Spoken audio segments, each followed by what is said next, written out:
ಎಲ್ಲರಿಗೂ ನಮಸ್ಕಾರ. ಮೈಸೂರು ವಿಶ್ವವಿದ್ಯಾಲಯದ ವತಿಯಿಂದ ಶಿಕ್ಷಕರ ಜನಾರ್ದನೆಯ ಪ್ರಯುಕ್ತ ಹಮ್ಮಿಕೊಂಡಿರುವ ಇಂದಿನ ಈ ಉಪನ್ಯಾಸ ಕಾರ್ಯಕ್ರಮಕ್ಕೆ ಆಗಮಿಸಿರುವ ಎಲ್ಲ ಗಣ್ಯ ಮಹೋದಯರಿಗೆ ಹಾಗೂ ಆಹ್ವಾನಿತ ಬಂಧು ಭಗಿನಿಯರಿಗೆ ನನ್ನ ಸಪ್ರೇಮ ನಮಸ್ಕಾರಗಳು.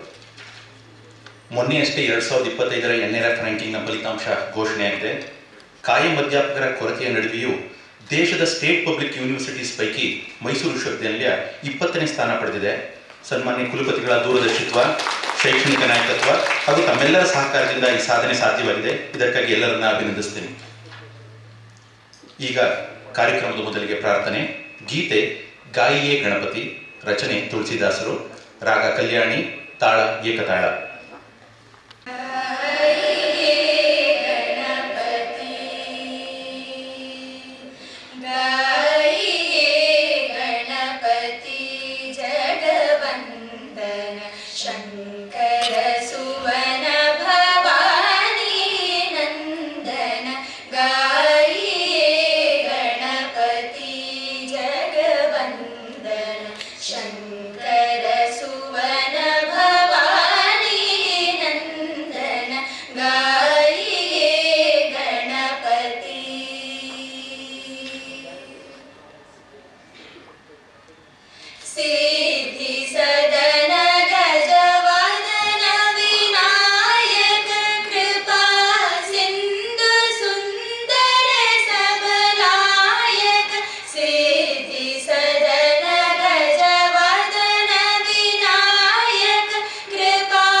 ಬಂಧುಗಳೇ, DL ನರಸಿಂಹಾಚಾರ್ಯ ಅವರದ್ದು ಕನ್ನಡ ಸಾರಸ್ವತ ಲೋಕದಲ್ಲಿ ಬಹುದೊಡ್ಡ ಹೆಸರು. DL ನವರು ತಮ್ಮ ಸಹಪಾಠಿಯಾಗಿದ್ದಂತಹ ಹಾಗೂ ಸಹೋದ್ಯೋಗಿಯಾಗಿದ್ದಂತಹ ಕುವೆಂಪು ಅವರ ಬಗ್ಗೆ ಹೀಗೆ ಬರೀತಾರೆ: ಪುಟ್ಟಪ್ಪನವರಂತೆ ಕಾವ್ಯವನ್ನ ಯಾರು ಬರೀಬಲ್ಲರು? ಅವರ ಕಾವ್ಯದಲ್ಲಿ ಕಾಣಸಿಗುವ ಮೃದು ಮಧುರ ಪದಬಂಧ, ಭಾವದ ಐಸಿರಿ, ಅಲ್ಲಿನ ರಸಪ್ರವಾಹ, ಕಾವ್ಯಾಲಂಕಾರ, ಉಕ್ತಿ ಚಮತ್ಕಾರಗಳ ವೈಭವವು ಸಹೃದಯರನ್ನ ರೋಮಾಂಚನಗೊಳಿಸುತ್ತೆ. ಯಾವುದೇ ಪಾಶ್ಚಿಮಾತ್ಯ ಕಾವ್ಯ ವಿಮರ್ಶಕರ ಕಠಿಣತಮ ಮಾನದಂಡದಿಂದ ಅಳೆದು ನೋಡಿದ್ರು ಪುಟ್ಟಪ್ಪನವರು ಮಹಾಕವಿಗಳಾಗಿ ತೇರ್ಗಡೆಯನ್ನು ಹೊಂತಾರೆ ಎಂದಿದ್ದಾರೆ. ಈಗ ರಾಷ್ಟ್ರಕವಿ ಕುವೆಂಪು ವಿರಚಿತ ನಾಡಗೀತೆ ತಮ್ಮ ಮುಂದೆ. ಸಭಾಸದರು ದಯಮಾಡಿ ಎದ್ದು ನಿಲ್ಲಬೇಕಾಗ್ತದೆ ಅಂತ.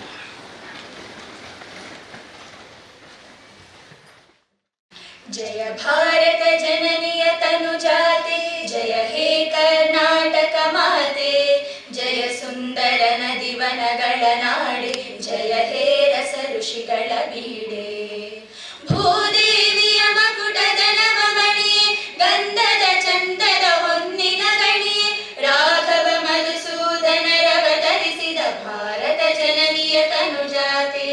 ಜನನಿಯ ಜೋಗುಳ ವೇದದ ಘೋಷ, ಜನನಿಗೆ ಜೀವವು ನಿನ್ನ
ನರ್ತನೆ ಹಾಗೂ ನಾಡಗೀತೆಯನ್ನು ನೆರವೇರಿಸಿದ ಕುಮಾರಿ ಕಲ್ಯಾಣಿ, ಕುಮಾರಿ ಪ್ರಣತಿ, ಕುಮಾರಿ ಆನ್ಸಿಲಾ, ಕುಮಾರಿ ಹೇಮಾ ಮತ್ತು ಕುಮಾರಿ ಧನ್ಯಶ್ರೀ ಅವರಿಗೆ ವಂದನೆಗಳು.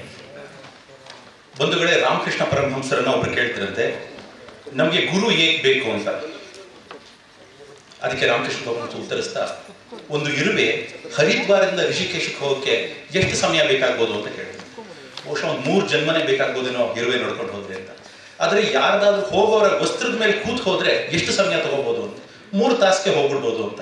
ಹಾಗೆ ಒಬ್ಬ ವ್ಯಕ್ತಿ ತನ್ನ ಸ್ವಂತ ಪ್ರಯತ್ನದಿಂದ ಈ ಭವಸಾಗರವನ್ನ ದಾಟೋದು ಬಹಳ ಕಷ್ಟ. ಆದರೆ ಒಬ್ಬ ಗುರುವಿನ ಮಾರ್ಗದರ್ಶನ ದೊರೆತರೆ, ಗುರುವಿನ ಕೃಪೆ ಇದ್ರೆ ಸುಲಭವಾಗಿ ಭವಸಾಗರವನ್ನ ದಾಟ್ಬೋದು. ಇಂದು ನಮ್ಮೆಲ್ಲರ ಬದುಕನ್ನು ಹಸನಗೊಳಿಸಿದ ಗುರುಗಳನ್ನ ನೆನೆಯುವ ಸುಸಂದರ್ಭ. ಈ ಸಮಾರಂಭವನ್ನ ನಮಗೆ ಸೃಷ್ಟಿಸಿಕೊಟ್ಟ ಪ್ರತಿಷ್ಠಿತ ಮೈಸೂರು ವಿಶ್ವವಿದ್ಯಾಲಯದ 26ನೇ ಕುಲಪತಿಗಳಾದ ಪ್ರೊಫೆಸರ್ ಎನ್ ಕೆ ಲೋಕನಾಥ್ ಅವರನ್ನು ಮುಂದಿದ್ದಾರೆ. ಗೌರವಾನ್ವಿತ ಕುಲಪತಿಗಳು ಈಗ ಸಭೆಯಲ್ಲಿ ನೆರೆದ ಸಮಸ್ತರಿಗೆ ಸ್ವಾಗತವನ್ನು ಕೋರಬೇಕಾಗಿ ಹಾಗೂ ಪ್ರಾಸ್ತಾವಿಕ ನುಡಿಗಳನ್ನ ಆಡಬೇಕಾಗಿ ವಿನಂತಿಸ್ತೀನಿ. ಎಲ್ಲರಿಗೂ ನನ್ನ ನಮಸ್ಕಾರಗಳು. ತಮಗೆಲ್ಲರಿಗೂ ಶಿಕ್ಷಕರ ದಿನಾಚರಣೆಯ ಹಾರ್ದಿಕ ಶುಭಕಾಮನೆಗಳು. ಇಂದು ಮೈಸೂರು ವಿಶ್ವವಿದ್ಯಾಲಯದ ವತಿಯಿಂದ ಆಯೋಜಿಸಿರುವ ಶಿಕ್ಷಕರ ದಿನಾಚರಣೆಯ ಈ ಶುಭ ಸಂದರ್ಭದಲ್ಲಿ ಉಪನ್ಯಾಸವನ್ನು ನೀಡಲು ಸಮ್ಮತಿಸಿ ಆಗಮಿಸಿರುವ ಬೆಂಗಳೂರಿನ ಶ್ರೀ ಜಯದೇವ ಹೃದ್ರೋಗ ವಿಜ್ಞಾನ ಮತ್ತು ಸಂಶೋಧನಾ ಸಂಸ್ಥೆಯ ಎಮಿರಿಟಸ್ ಪ್ರಾಧ್ಯಾಪಕರು ಮತ್ತು ವಿಶ್ರಾಂತ ಮಕ್ಕಳ ಹೃದಯಶಾಸ್ತ್ರ ಪ್ರಾಧ್ಯಾಪಕರಾದ ಡಾಕ್ಟರ್ ವಿಜಯಲಕ್ಷ್ಮಿ ಈಶ್ವರಪ್ಪ ಬಾಳೆಕುಂದಿ ಅವರೇ, ಹಾಗೂ ವೇದಿಕೆಯಲ್ಲಿ ಆಸೀನರಾಗಿರುವ ಕುಲಸಚಿವರಾದ ಶ್ರೀಮತಿ ಸವಿತಾ ಅವರೇ, ಹಾಗೂ ಸಹೋದ್ಯೋಗಿ ಮಿತ್ರರೇ, ಸಿಂಡಿಕೇಟ್ ಮತ್ತು ಶಿಕ್ಷಣ ಮಂಡಳಿ ಸದಸ್ಯರುಗಳೇ, ಎಲ್ಲ ನಿಕಾಯದ ಡೀನರುಗಳೇ, ಆಹ್ವಾನಿತರೇ, ಮುಖ್ಯವಾಗಿ ನಮ್ಮ ಡಾಕ್ಟರ್ ತಿರುಮಲಾಚಾರ್ಯ ಅವರು ಬಂದಿದ್ದಾರೆ, ಶ್ರೀಮತಿಯವರು ಬಂದಿದ್ದಾರೆ, ಹಾಗೂ ಎಲ್ಲ ನಮ್ಮ ಬೋಧಕ ವರ್ಗದವರೇ, ಆಹ್ವಾನಿತರೇ, ಬೋಧಕೇತರ ವರ್ಗದವರೇ, ಸಂಶೋಧನಾ ವಿದ್ಯಾರ್ಥಿಗಳೇ ಹಾಗೂ ಮಾಧ್ಯಮ ಮಿತ್ರರೇ, ಹಾಗೂ ಈ ಸಮಾರಂಭದಲ್ಲಿ ಹಾಜರಿರುವ ಎಲ್ಲರಿಗೂ ಆತ್ಮೀಯ ಸ್ವಾಗತವನ್ನು ಕೋರುತ್ತೇನೆ. ಈ ದಿನ ನಾವು ಶಿಕ್ಷಕರ ದಿನಾಚರಣೆ ಆಚರಿಸ್ತಿದ್ದೇವೆ. ಡಾಕ್ಟರ್ ಸರ್ವಪಲ್ಲಿ ರಾಧಾಕೃಷ್ಣನ್ ಅವರ ಜನ್ಮದಿನವನ್ನು ನಾವು ನಿನ್ನೆ ಆಚರಿಸಬೇಕಾಗಿತ್ತು. ಕಾರಣಾಂತರದಿಂದ ಇಂದು ಆಚರಿಸುತ್ತಿದ್ದೇವೆ. ಈ ಕಾರ್ಯಕ್ರಮದ ಆರಂಭದಲ್ಲಿ ನಾನು ಸ್ವಲ್ಪ ಹೊತ್ತು ನಮ್ಮ ಡಾಕ್ಟರ್ ಸರ್ವಪಲ್ಲಿ ರಾಧಾಕೃಷ್ಣನ್ ಅವರ ಬಗ್ಗೆ ಧ್ಯಾನಿಸಿ, ಬಳಿಕ ಇಂದು ಸಮಾರಂಭದ ಮುಖ್ಯ ಅತಿಥಿಗಳಾಗಿ ಇರುವ ಡಾಕ್ಟರ್ ವಿಜಯಲಕ್ಷ್ಮಿ ಅವರನ್ನ ಪರಿಚಯ ಮಾಡಿಕೊಳ್ಳುವ ಪ್ರಯತ್ನ ಮಾಡುತ್ತೇನೆ. ತಮಗೆಲ್ಲರಿಗೂ ತಿಳಿದ ಹಾಗೆ ಡಾಕ್ಟರ್ ಸರ್ವಪಲ್ಲಿ ರಾಧಾಕೃಷ್ಣನ್ ಅವರು ಜನಿಸಿದ್ದು 1888 ಸೆಪ್ಟೆಂಬರ್ 5ರಂದು. ತಂದೆ ಸರ್ವಪಲ್ಲಿ ವೀರಸ್ವಾಮಿ, ತಾಯಿ ಸೀತಮ್ಮ. ವೀರಸ್ವಾಮಿಯವರ ತಂದೆ ಸೀತಾರಾಮಯ್ಯ ಆಂಧ್ರದ ನೆಲ್ಲೂರು ಜಿಲ್ಲೆಯ ಸಮೀಪದಲ್ಲಿ ಸರ್ವೇಪಲ್ಲಿ ಗ್ರಾಮದವರು. ಸೀತಾರಾಮಯ್ಯ ತಮ್ಮ ಗ್ರಾಮವನ್ನು ಬಿಟ್ಟು 10 ವರ್ಷದ ಮಗ ವೀರಸ್ವಾಮಿನ ಕರೆದುಕೊಂಡು ಕಿರುತ್ತಣಿಗೆ ಬಂದುಬಿಟ್ರು. ಹಾಗಾಗಿ ರಾಧಾಕೃಷ್ಣ ಅವರ ವಿದ್ಯಾಭ್ಯಾಸ ತಿರುಪತಿ, ವೆಲ್ಲೂರು ಮತ್ತು ಮದ್ರಾಸಿನಲ್ಲಿ ನಡೆಯಿತು. ಹಾಗೆಯೇ ಬೈಬಲ್ ಜೊತೆಗೆ ಅವರ ಬ್ರಹ್ಮಸೂತ್ರ, ಉಪನಿಷತ್ತು, ಭಗವದ್ಗೀತೆ, ಶಂಕರ, ರಾಮಾನುಜಾಚಾರ್ಯ, ಮಧ್ವಾಚಾರ್ಯರ ತತ್ವಗಳನ್ನು ಅಧ್ಯಯನ ಮಾಡಿದರು. ಜೊತೆಗೆ ಹಿಂದೂ, ಕ್ರೈಸ್ತ, ಬೌದ್ಧ, ಜೈನ ಧರ್ಮಗಳ ಉಪದೇಶವನ್ನು ಅಭ್ಯಸಿಸಿದರು. ತಮ್ಮ ವೃತ್ತಿ ಜೀವನದ ಆರಂಭದಲ್ಲಿ ನಮ್ಮ ವಿಶ್ವವಿದ್ಯಾಲಯದಲ್ಲಿ 1918ರಿಂದ 1921 ಅವಧಿಯಲ್ಲಿ ನಮ್ಮ ವಿಶ್ವವಿದ್ಯಾಲಯ ತತ್ವಶಾಸ್ತ್ರದ ಪ್ರಾಧ್ಯಾಪಕರಾಗಿ ಸೇವೆ ಸಲ್ಲಿಸಿದರು. ಮೈಸೂರು ವಿಶ್ವವಿದ್ಯಾಲಯದ ಮೇಲೆ ಅವರು ಕಲ್ಕತ್ತಾ ವಿಶ್ವವಿದ್ಯಾಲಯಕ್ಕೆ ಪ್ರಯಾಣ ಬೆಳೆಸ್ತಾರೆ. ತಮಗೆಲ್ಲರಿಗೂ ತಿಳಿದ ಹಾಗೆ ಅಂದು ಅವರನ್ನು ಬೀಳ್ಕೊಡುಗೆ ಕೊಟ್ಟಂಥದ್ದು ನಮ್ಮ ಗುರು ಶಿಷ್ಯರ ಸಂಬಂಧ ಹೇಗಿತ್ತು ಅನ್ನೋದನ್ನ ನೀವೆಲ್ಲರೂ ಬಲ್ಲರಿದ್ದೀರಿ. ಹಾಗಾಗಿ ರಾಧಾಕೃಷ್ಣರವರು ವಿಪುಲವಾದ ಸಾಹಿತ್ಯವನ್ನು ಸೃಷ್ಟಿ ಮಾಡಿದರು. ಹಾಗಾಗಿ ಅದರಲ್ಲಿ ಬಹಳಷ್ಟು ಕೋಟ್ಗಳು ನಾವು ಹೆಕ್ಕಿ ತೆಗೆಯಬಹುದು. ನಾನು ಒಂದೆರಡು ನೆನೆಯಬಹುದಾದರೆ, the true teachers are those who help us to think for ourselves ಎಂದು ಒಂದು. ಇನ್ನೊಂದು, ದ ಏಮ್ ಆಫ್ ಎಜುಕೇಶನ್ ಎಂಬ ಪುಸ್ತಕದಲ್ಲಿ ಅವರು ಬರೆದಿರೋದು ಕಂಡುಬರುವಂಥ ಈ ಥರ ಇದೆ: education to be complete must be human. It must include not only training of the intellect but refinement of the heart and discipline of the spirit. So, no education can be regarded as complete if it neglects heart and spirit. 1962ನೇ ಇಸ್ವಿಯಲ್ಲಿ ತಮ್ಮ 74ನೇ ವಯಸ್ಸಲ್ಲಿ ನಮ್ಮ ದೇಶದ ರಾಷ್ಟ್ರಪತಿಯಾದರು. ಮೊದಲು ಉಪರಾಷ್ಟ್ರಪತಿಯಾಗಿ ಬಳಿಕ ರಾಷ್ಟ್ರಪತಿಯಾದರು. ಆದರೆ ತಮ್ಮ ಬೋಧಕ ವೃತ್ತಿಯನ್ನು ಅವರು ಕಡೆಗಣಿಸಲಿಲ್ಲ. ಹಾಗಾಗಿ ತರಗತಿ ಒಳಗೆ ಗುರುವಾಗಿದ್ದವರು ಬೆಳೆಯುತ್ತಾ ಬೆಳೆಯುತ್ತಾ ಲೋಕಗುರುವಾಗಿ ವಿಕಾಸವಾದರು. ತಮ್ಮ ಜನ್ಮದಿನವನ್ನು ಶಿಕ್ಷಕರ ದಿನವನ್ನಾಗಿ ಆಚರಿಸಿ ಎಂದರು. ಶಿಕ್ಷಕರ ಸೇವೆಯನ್ನು ಕೃತಜ್ಞತೆಯಿಂದ ಮಂದಿ ನೆನೆಯಲಿ ಎಂಬುದು ಅವರ ಆಶಯವಾಗುತ್ತದೆ ಎಂಬುದು ನಮ್ಮೆಲ್ಲರಿಗೂ ಸ್ಪಷ್ಟವಾಗುತ್ತದೆ. ನಾನು ನಿನ್ನೆ ಒಬ್ಬ ನಮ್ಮ ಮಿತ್ರರು ನನಗೊಂದು ವಿಡಿಯೋ ಕಳಿಸಿದರು. ಅದರಲ್ಲಿ ಸರ್ವೇಪಳ್ಳಿ ರಾಧಾಕೃಷ್ಣರವರು ಲಂಡನ್ನಿಗೆ ಹೋಗ್ತಾರೆ.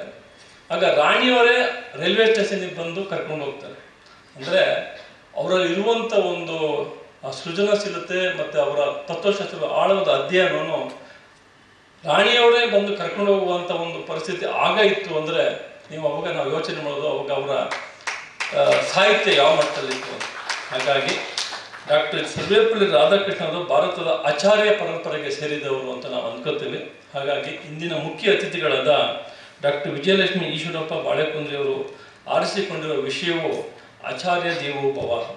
ಮಾತಾಪಿತೃಗಳನ್ನು ನಾವು ದೇವರೆಂದು ಪೂಜಿಸುವಂತೆ ಆಚಾರ್ಯರನ್ನು ಅರ್ಥಾತ್ ಗುರುವನ್ನು ನಾವು ದೇವರೆಂದೇ ಪೂಜಿಸುತ್ತೇವೆ. ಇಂಥ ಘನವಾದ ವಿಷಯವಾದ ಕುರಿತು ಇಂದು ವಿಶೇಷ ಉಪನ್ಯಾಸ ನೀಡುತ್ತಿರುವ ಖ್ಯಾತ ವೈದ್ಯರು, ಗ್ರಂಥಕರ್ತರು, ವಾಗ್ಮಿಗಳು ಆದ ಡಾಕ್ಟರ್ ವಿಜಯಲಕ್ಷ್ಮಿ ಬಾಳೆಕುಂದ್ರಿಯವರು. ಅವರ ಸಾಧನೆ ಭಾರಿ ದೊಡ್ಡದು. ಅದನ್ನೆಲ್ಲ ವಿವರವಾಗಿ ಹೇಳಕ್ಕೆ ಹೋಗ್ಬಿಟ್ರೆ ತುಂಬ ಸಮಯ ನಮಗೆ ಬೇಕು.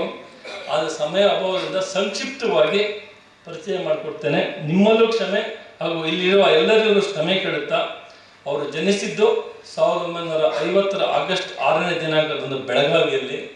ಇಂದು ಇವರನ್ನು ಕನ್ನಡ ನಾಡಿನ ಅಭಿಮಾನದ ಅಪೂರ್ವ ಕೋರಿ ಎಂದೇ ಬಣ್ಣಿಸಿದರೆ ಅತ್ಯುತ್ತಮವಾಗಲಾರದು. 1967ರಲ್ಲಿ RL ಸೈನ್ಸ್ ಇನ್ಸ್ಟಿಟ್ಯೂಟಿನ ಬಹುಮುಖ ಪ್ರತಿಭೆಯ ಅತ್ಯುತ್ತಮ ವಿದ್ಯಾರ್ಥಿನಿ ಎಂದು ಗುರುತಿಸಲ್ಪಟ್ಟರು. ಅಲ್ಲಿಂದ ಆರಂಭವಾಯಿತು ಇವರ ವಿಜಯ ಯಾತ್ರೆ. 1968ರಲ್ಲಿ ಹುಬ್ಬಳ್ಳಿಯ ಕರ್ನಾಟಕ ಮೆಡಿಕಲ್ ಕಾಲೇಜ್ ಪ್ರವೇಶಿಸಿದರು. 1977ರಲ್ಲಿ ಬೆಂಗಳೂರು ವೈದ್ಯಕೀಯ ಕಾಲೇಜಿನಿಂದ MD ಪದವಿಯನ್ನು first rank with gold medal ಒಂದಿಗೆ ಪಡೆದರು. ಆ ಒಂದು ಚಿನ್ನದ ಪದಕ ಶುರುವಾದ ಇವರನ್ನು ಹೊನ್ನಿನ ಯಾತ್ರೆ ಮುಂದೆ 40 ಚಿನ್ನದ ಪದಕಗಳನ್ನು 2 ರಜತ ಪದಕಗಳನ್ನು ಗೆಲ್ಲಲು ನಾಂದಿದರು. ಹಾಗಾಗಿ ಇವರನ್ನು ಜನರು ಗುರುಗಳು ಇಲ್ಲದೆ ಬಲು ಪ್ರೀತಿಯಿಂದ ಚಿನ್ನದ ರಾಣಿ ಎಂದೇ ಕರೆಯುತ್ತಾರೆ. ನಮ್ಮ ರಾಜ್ಯದಲ್ಲಿ ಇವರು ಪ್ರಪ್ರಥಮ ಮಹಿಳಾ ಹೃದ್ರೋಗ ತಜ್ಞೆ. ಮಕ್ಕಳ ಹೃದ್ರೋಗ ಚಿಕಿತ್ಸಾ ಕೇಂದ್ರವನ್ನು ದಕ್ಷಿಣ ಭಾರತದಲ್ಲಿ ಪ್ರಪ್ರಥಮವಾಗಿ ಸ್ಥಾಪಿಸಿದ ಕೀರ್ತಿ ಇವರಿಗೆ ಸಲ್ಲುತ್ತದೆ. ಮದರ್ ಆಫ್ ಪೀಡಿಯಾಟ್ರಿಕ್ ಕಾರ್ಡಿಯಾಲಜಿ ಇನ್ ಕರ್ನಾಟಕ ಎಂಬ ಬಿರುದಿಗೂ ಡಾಕ್ಟರ್ ವಿಜಯಲಕ್ಷ್ಮಿ ಅವರು ಪಾತ್ರರಾಗಿದ್ದಾರೆ. ಹಾಗೆಯೇ ಕಾರ್ಡಿಯಾಲಜಿಕಲ್ ಸೊಸೈಟಿಯ ಪ್ರಥಮ ಮಹಿಳಾ ಅಧ್ಯಕ್ಷರು ಇವರೇ. ಇಡೀ ಜಗತ್ತಿನಲ್ಲಿ ಪ್ರಥಮವಾಗಿ 7 ವಿವಿಧ ಅತಿ ವಿರಳವೆನಿಸಿದ ಹೃದಯದ ಕಾಯಿಲೆಗಳನ್ನು ಎಂಪ್ಲಾಂಟೇಜರ್ ಡಿವೈಸ್ನಿಂದ ಅಂತಾರಾಷ್ಟ್ರೀಯ ಸಮ್ಮೇಳನ ಮಂಡಿಸಿ ಪ್ರಕಟಿಸುವ ಖ್ಯಾತಿ ಇವರದು. ಇವರು ಸತತವಾಗಿ 3 ವರ್ಲ್ಡ್ ಕಾಂಗ್ರೆಸ್ನಲ್ಲಿ ಮಂಡಿಸಿದ ಸಂಶೋಧನಾ ಪ್ರಬಂಧಗಳು ಬೆಸ್ಟ್ ಪೇಪರ್ ಅವಾರ್ಡನ್ನು ಗಳಿಸಿವೆ. ಕನ್ನಡದಲ್ಲಿ ವೈಜ್ಞಾನಿಕ ವಿಷಯಗಳ ಮೇಲೆ ಮಾತಾಡೋದಂದರೆ ಡಾಕ್ಟರ್ ವಿಜಯಲಕ್ಷ್ಮಿ ಅವರಿಗೆ ಎಲ್ಲಿಲ್ಲದ ಸಂಭ್ರಮ. ಅವರು ವಿಷಯವನ್ನು ಮಂಡಿಸುವ ರೀತಿ, ಕನ್ನಡವನ್ನು ಉಳಿಯುವ ವಿನ್ಯಾಸ ಅನನ್ಯವೂ ಅಸದೃಶವೂ ಆದದ್ದು.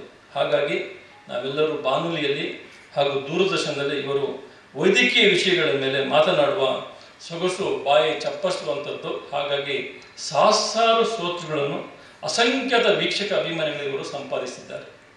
ಡಾಕ್ಟರ್ ವಿಜಯಲಕ್ಷ್ಮಿ ಈಶ್ವರಪ್ಪ ಬಾಳೆಕುಂದ್ರಿಯವರು 70ಕ್ಕೂ ಹೆಚ್ಚು ಪುರಸ್ಕಾರಗಳಿಂದ ಸನ್ಮಾನಿತರಾಗಿದ್ದು ನಮಗೆಲ್ಲ ಅಭಿಮಾನದ ಸಂಗತಿ. ಅವುಗಳಲ್ಲಿ ಕೆಲವು ಮುಖ್ಯವಾದ ಪ್ರಶಸ್ತಿಗಳಷ್ಟೇ ಈ ಸಂದರ್ಭದಲ್ಲಿ ತಮ್ಮ ಗಮನಕ್ಕೆ ತರಲು ಇಚ್ಛಿಸುತ್ತೇನೆ.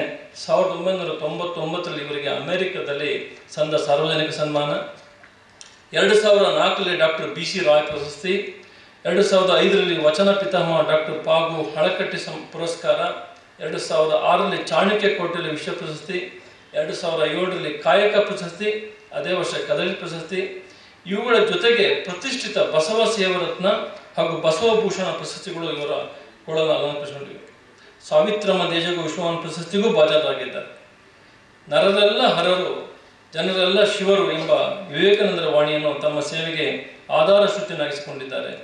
Farmer professor of pediatric cardiology and HOD at Shri Jayadeva cardiovascular sciences Bengaluru, former professor of Bengaluru medical college and research institute doctor Vijayalakshmi Eshwarappa ಬಾಳೆಕುಂದ್ರಿಯವರು ಕರ್ನಾಟಕದ ಪ್ರಖ್ಯಾತ ಇಂಜಿನಿಯರ್ ಹಾಗೂ ನೀರಾವರಿ ತಜ್ಞರಾಗಿದ್ದ ಶ್ರೀ ಬಾಳೆಕುಂದ್ರಿಯವರ ಸುಪುತ್ರಿಯಾಗಿದ್ದಾರೆ.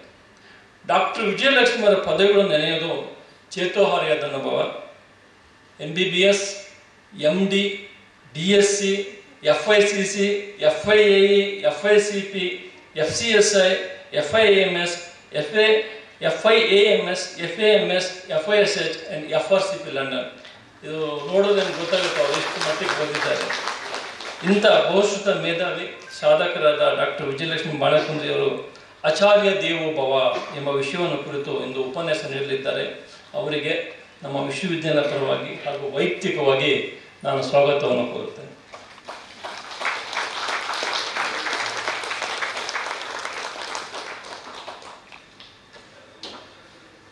ಹಾಗೂ ನಮ್ಮ ಆಹ್ವಾನವನ್ನು ಗೌರವಿಸಿ ಈ ಕಾರ್ಯಕ್ರಮಕ್ಕೆ ಆಗಮಿಸಿರುವ ಎಲ್ಲ ಸಿಂಡಿಕೇಟ್ ಸದಸ್ಯರುಗಳು ಹಾಗೂ ಶಿಕ್ಷಣ ಮಂಡಳಿ ಸದಸ್ಯರುಗಳು, ಅಧ್ಯಾಪಕರು ಮತ್ತು ಹಿರಿಯ ಅಧ್ಯಾಪಕರು ಹಾಗೂ ವಿದ್ಯಾರ್ಥಿಗಳು ಹಾಗೂ ಡಾಕ್ಟರ್ ತಿರುಮಲಾಚಾರ್ಯ ಅವರ ಶ್ರೀಮತಿಯವರು ಹಾಗೂ ಎಲ್ಲ ಸಮಾರಂಭದಲ್ಲಿ ಪ್ರಸ್ತುತ ಎಲ್ಲರಿಗೂ ನಾನು ಮತ್ತೊಮ್ಮೆ ಸ್ವಾಗತವನ್ನು ಕೋರುತ್ತಾ, ಎಲ್ಲರಿಗೂ ಈ ಅತ್ಯುತ್ತಮ ಕಾರ್ಯವನ್ನು ಆಯೋಜಿಸಲು ಸಹಕರಿಸುವ ಎಲ್ಲ ನಮ್ಮ ಸಿಬ್ಬಂದಿ ವರ್ಗದವರಿಗೂ ಸಹಕರಿಸಿದ ಎಲ್ಲರಿಗೂ ಹೃತ್ಪೂರ್ವಕ ಧನ್ಯವಾದಗಳು ಹಾಗೂ ಜೈ ಹಿಂದ್, ಜೈ ಕರ್ನಾಟಕ.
ಆಚಾರ್ಯ ಅಥವಾ ಟೀಚರ್ ಅಂದ್ರೆ ಯಾರು ಅಂತ ಯಜ್ಞವಲ್ಕ್ಯ ಮುನಿ ಆಚಾರ್ಯ ಯಾರಂದ್ರೆ ಆಚಿನೋತಿ ಶಾಸ್ತ್ರಾರ್ಥಂ, ಶಾಸ್ತ್ರಗಳನ್ನ ಫಿಲಾಸಫಿಕಲ್ ಕಾನ್ಸೆಪ್ಟ್ಸ್ನ ತಳಸ್ಪರ್ಶಿಯಾಗಿ ಅರ್ಥೈಸಿಕೊಂಡು ಆಚಾರ್ಯ ಸ್ಥಾಪಯತ್ವಹೇ ಮೊದಲೇಷನ್ಸ್ನ ಇತರರಿಗೆ ಯಾರು ಹೇಳಬಲ್ಲನೋ ಆತ ಆಚಾರ್ಯ ಅಂತ.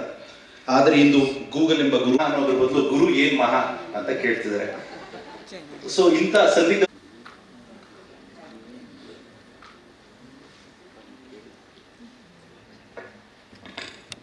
ಭ್ಯೋ ನಮಃ.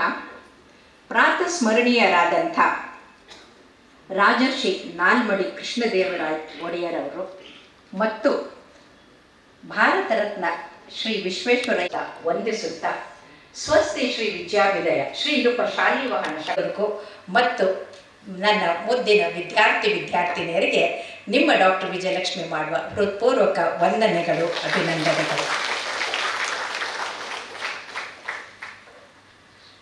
ಈ ವಿಶ್ವವಿದ್ಯಾಲಯ ಪ್ರಾರಂಭ ಆಗಿದ್ದು 108 ವರ್ಷದ ಹಿಂದೆ. 108 ಅತ್ಯಂತ ಉತ್ತಮವಾದಂಥ ನಂಬರ್. ಅದರಲ್ಲಿ ನಹಿ ಜ್ಞಾನನೇ ಸದೃಶಂ ಅಂತ ಬರೆದಿದ್ದಿದೆ. ಅಂದರೆ ಜ್ಞಾನಕ್ಕಿಂತ ಮಿಗಿಲಾದಂಥದ್ದು ಜಗತ್ತಿನಲ್ಲಿ ಇಲ್ಲ ಅಂತ. ಇದನ್ನು ಬಹುಶಃ ಅವರು ಉಪನಿಷತ್ನಿಂದ ಭಗವದ್ಗೀತೆಯಿಂದ ತಗೊಂಡಿರ್ತಾರೆ.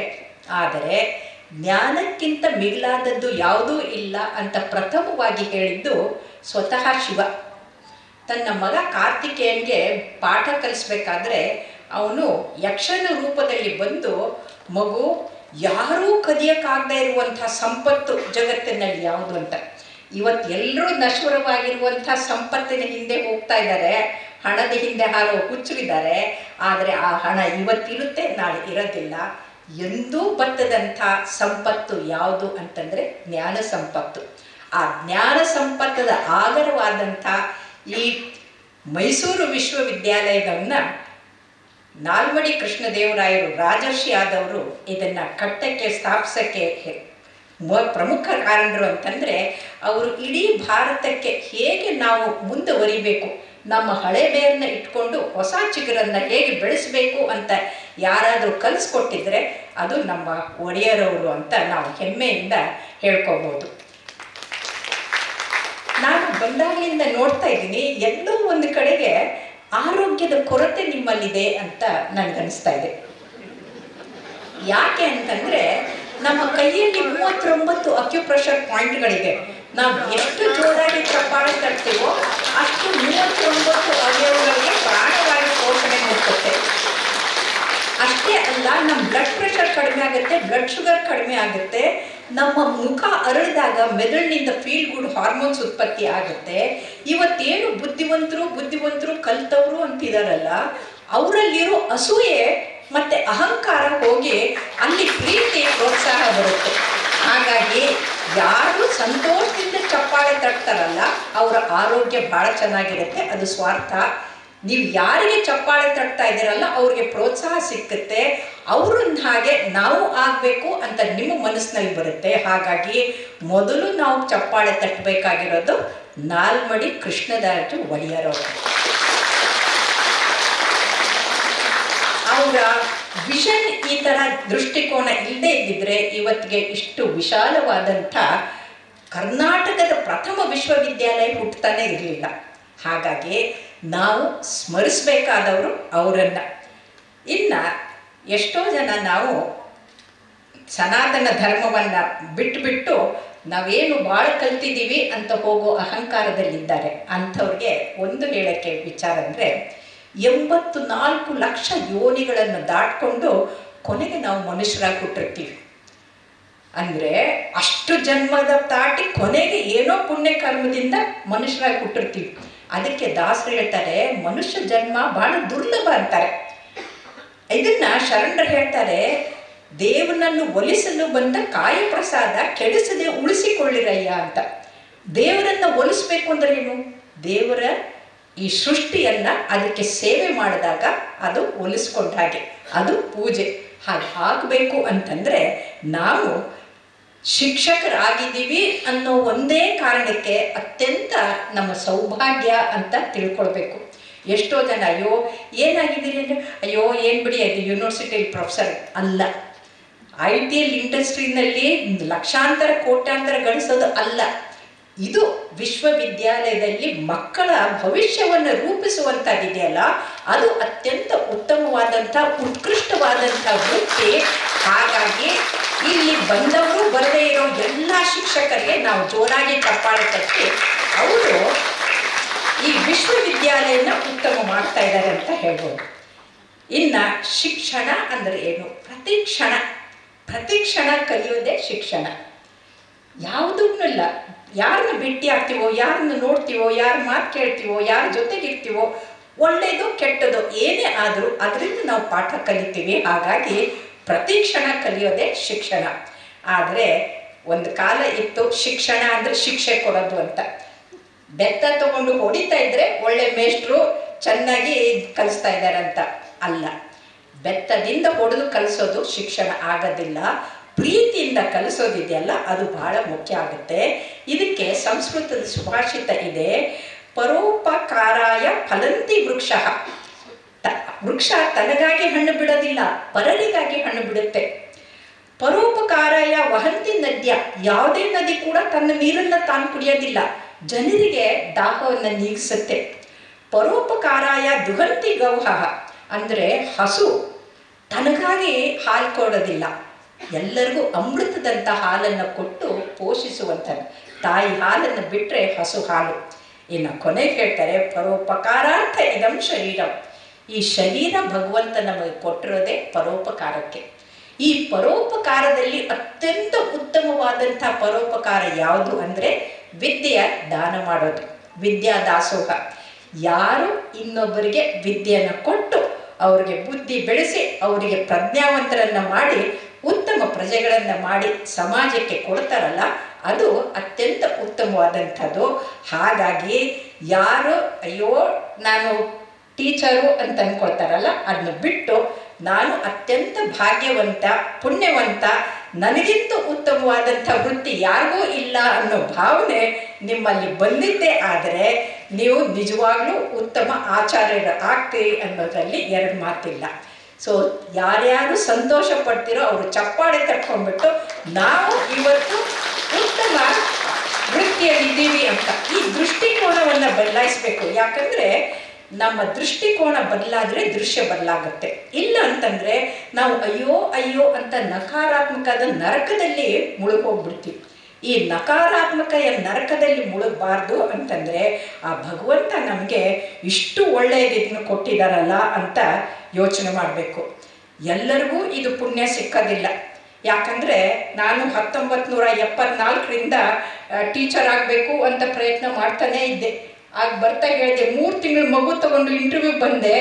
ಈ ಹಿಂದಿನ ಇಲ್ಲಿಯ vice chancellor you irresponsible gazetted officer ಅಂತ ವಾಪಸ್ ಕಳಿಸ್ಕೊಟ್ರು. ಅಷ್ಟೊಂದು ಸರ್ಜನ್ ಆಗೇ ಉಳಿದೆ. ಕೊನೆಗೆ ESIನಲ್ಲಿ ರಾಜಾಜಿನಗರ್ನಲ್ಲಿ ಕೆಲಸ ಮಾಡ್ತಾ ಇದ್ದೆ. ಆವಾಗ ಕಿಮ್ಸ್ ಆಸ್ಪತ್ರೆ ಶುರುವಾಯಿತು. ಅವರಿಗೆ ಬೇಕಾಗಿತ್ತು ಮೆಡಿಕಲ್ ಕಾಲೇಜು. ಎಲ್ಲ ಸ್ಟೂಡೆಂಟ್ಸು ಇಲ್ಲಿ ಬರ್ತಾಯಿದ್ರು. ನಾನು ಎಷ್ಟಂದರೂ ಪಾಠ ಮಾಡೋದು ಪಂಚಪ್ರಾಣ. ನನಗೆ ಎಷ್ಟು ಪ್ರೀತಿಯಿಂದ ಪಾಠ ಮಾಡ್ತಾ ಇದ್ದೆ. ಅಲ್ಲಿ KMCನಲ್ಲೂ ಕೂಡ ಅಷ್ಟೇ 3 ತರಗತಿಗಳನ್ನು ತಗೊಳ್ತಾ ಇದ್ದೆ. ಇವ್ರಿಗೂ ಪಾಠ ಮಾಡಿದೆ. ಕೊನೆಗೆ ಅಸಿಸ್ಟೆಂಟ್ ಪ್ರೊಫೆಸರ್ದು ಕಾಲ್ ಫಾರ್ ಮಾಡಿದರು. ನಾನು ಹಾಕಿದೆ. ಅಲ್ಲಿ ಹೋಗಿ ನೋಡಿದರೆ ನನ್ನ ಜೀವನದ ಅತಿ ಅದ್ಭುತವಾದಂಥ ಕ್ಷಣ ಯಾವುದು ಅಂದರೆ ಅಲ್ಲಿ ಇಂಟರ್ವ್ಯೂಗೆ ಹೋದಾಗ ಕೆಳಗಡೆಯಿಂದ 3 ಅಂತಸ್ತಿನ ಮೇಲಿನವರೆಗೂ 2 ಕಡೆಗೆ ಮೆಟ್ಲಲ್ಲಿ ವಿದ್ಯಾರ್ಥಿಗಳು ನಿಂತ್ಕೊಂಡು ಚಪ್ಪಾಳೆ ತಟ್ಕೊಂಡು ನನಗೆ ಸ್ವಾಗತ ಮಾಡಿ ಮೇಲೆ ಕರ್ಕೊಂಡು ಹೋದರು. ಸಂತೋಷ. ಆದರೆ ಅಲ್ಲಿ ಮೇಲೆ ಹೋದ್ಮೇಲೆ ನೋಡಿದರೆ ಅವ್ರು ಆಗಲೇ ಡಿಸೈಡ್ ಮಾಡಿದ್ರು ಯಾರು ಕೊಡಬೇಕು ಅಂತ. ನನಗೆ ಸಿಕ್ಕಲಿಲ್ಲ. ವಾಪಸ್ ಬಂದೆ. ಆದರೆ ನನಗೆ ಅಸಿಸ್ಟೆಂಟ್ ಪ್ರೊಫೆಸರ್ ಸಿಕ್ಕಲಿಲ್ವಲ್ಲ ಅಂತ ದುಃಖ ಪಡಲಿಲ್ಲ. ಮಕ್ಕಳು ಇಷ್ಟು ಸಂತೋಷವಾಗಿ ನೋಡಿದ್ರಲ್ಲ, ಅದು ನನ್ನ ಸ್ವಾಗತ ಮಾಡಿದ್ರಲ್ಲ ಅಂತ ಸಂತೋಷಪಟ್ಟೆ. ಇದು ದೃಷ್ಟಿಕೋನ ಅಂತಂದರೆ ನಮಗೆ ಇದು ಬೇಕು ಅನ್ನೋದಲ್ಲ, ಎಷ್ಟು ಪರಮಾತ್ಮ ಕೊಟ್ಟಿದ್ದಾನಲ್ಲ ಪಾಲಿಗೆ ಬಂದದ್ದು ಪಂಚಾಮೃತ ಅಂತ ಸಂತೋಷ ಪಡೋದನ್ನು ನಾವು ಕಲಿಬೇಕು. ಇನ್ನು ಮುಂದೆ ನಾನು ಪ್ರಥಮ ಬಾರಿ ನಿಮ್ಮಲ್ಲಿ ಎಷ್ಟು ಜನರಿಗೆ ಫಸ್ಟ್ ಕ್ಲಾಸ್ ತೊಗೊಂಡಿದ್ದು ನೆನಪಿದೆ ನಿಮಗೆ? ಎಲ್ಲರಿಗೂ ನೆನಪಿರುತ್ತೆ ತಾನೆ? ಎಲ್ಲರಿಗೂ ನೆನಪಿರುತ್ತೆ. ಫಸ್ಟ್ ಟೈಮ್ ನೀವು ಕ್ಲಾಸ್ ತೊಗೊಂಡಾಗ ಏನು ಮಾಡಿದ್ರಿ ಅನ್ನೋದು ಎಲ್ಲರಿಗೂ ನೆನಪಿರುತ್ತೆ. ನನಗೂ ನೆನಪಿದೆ.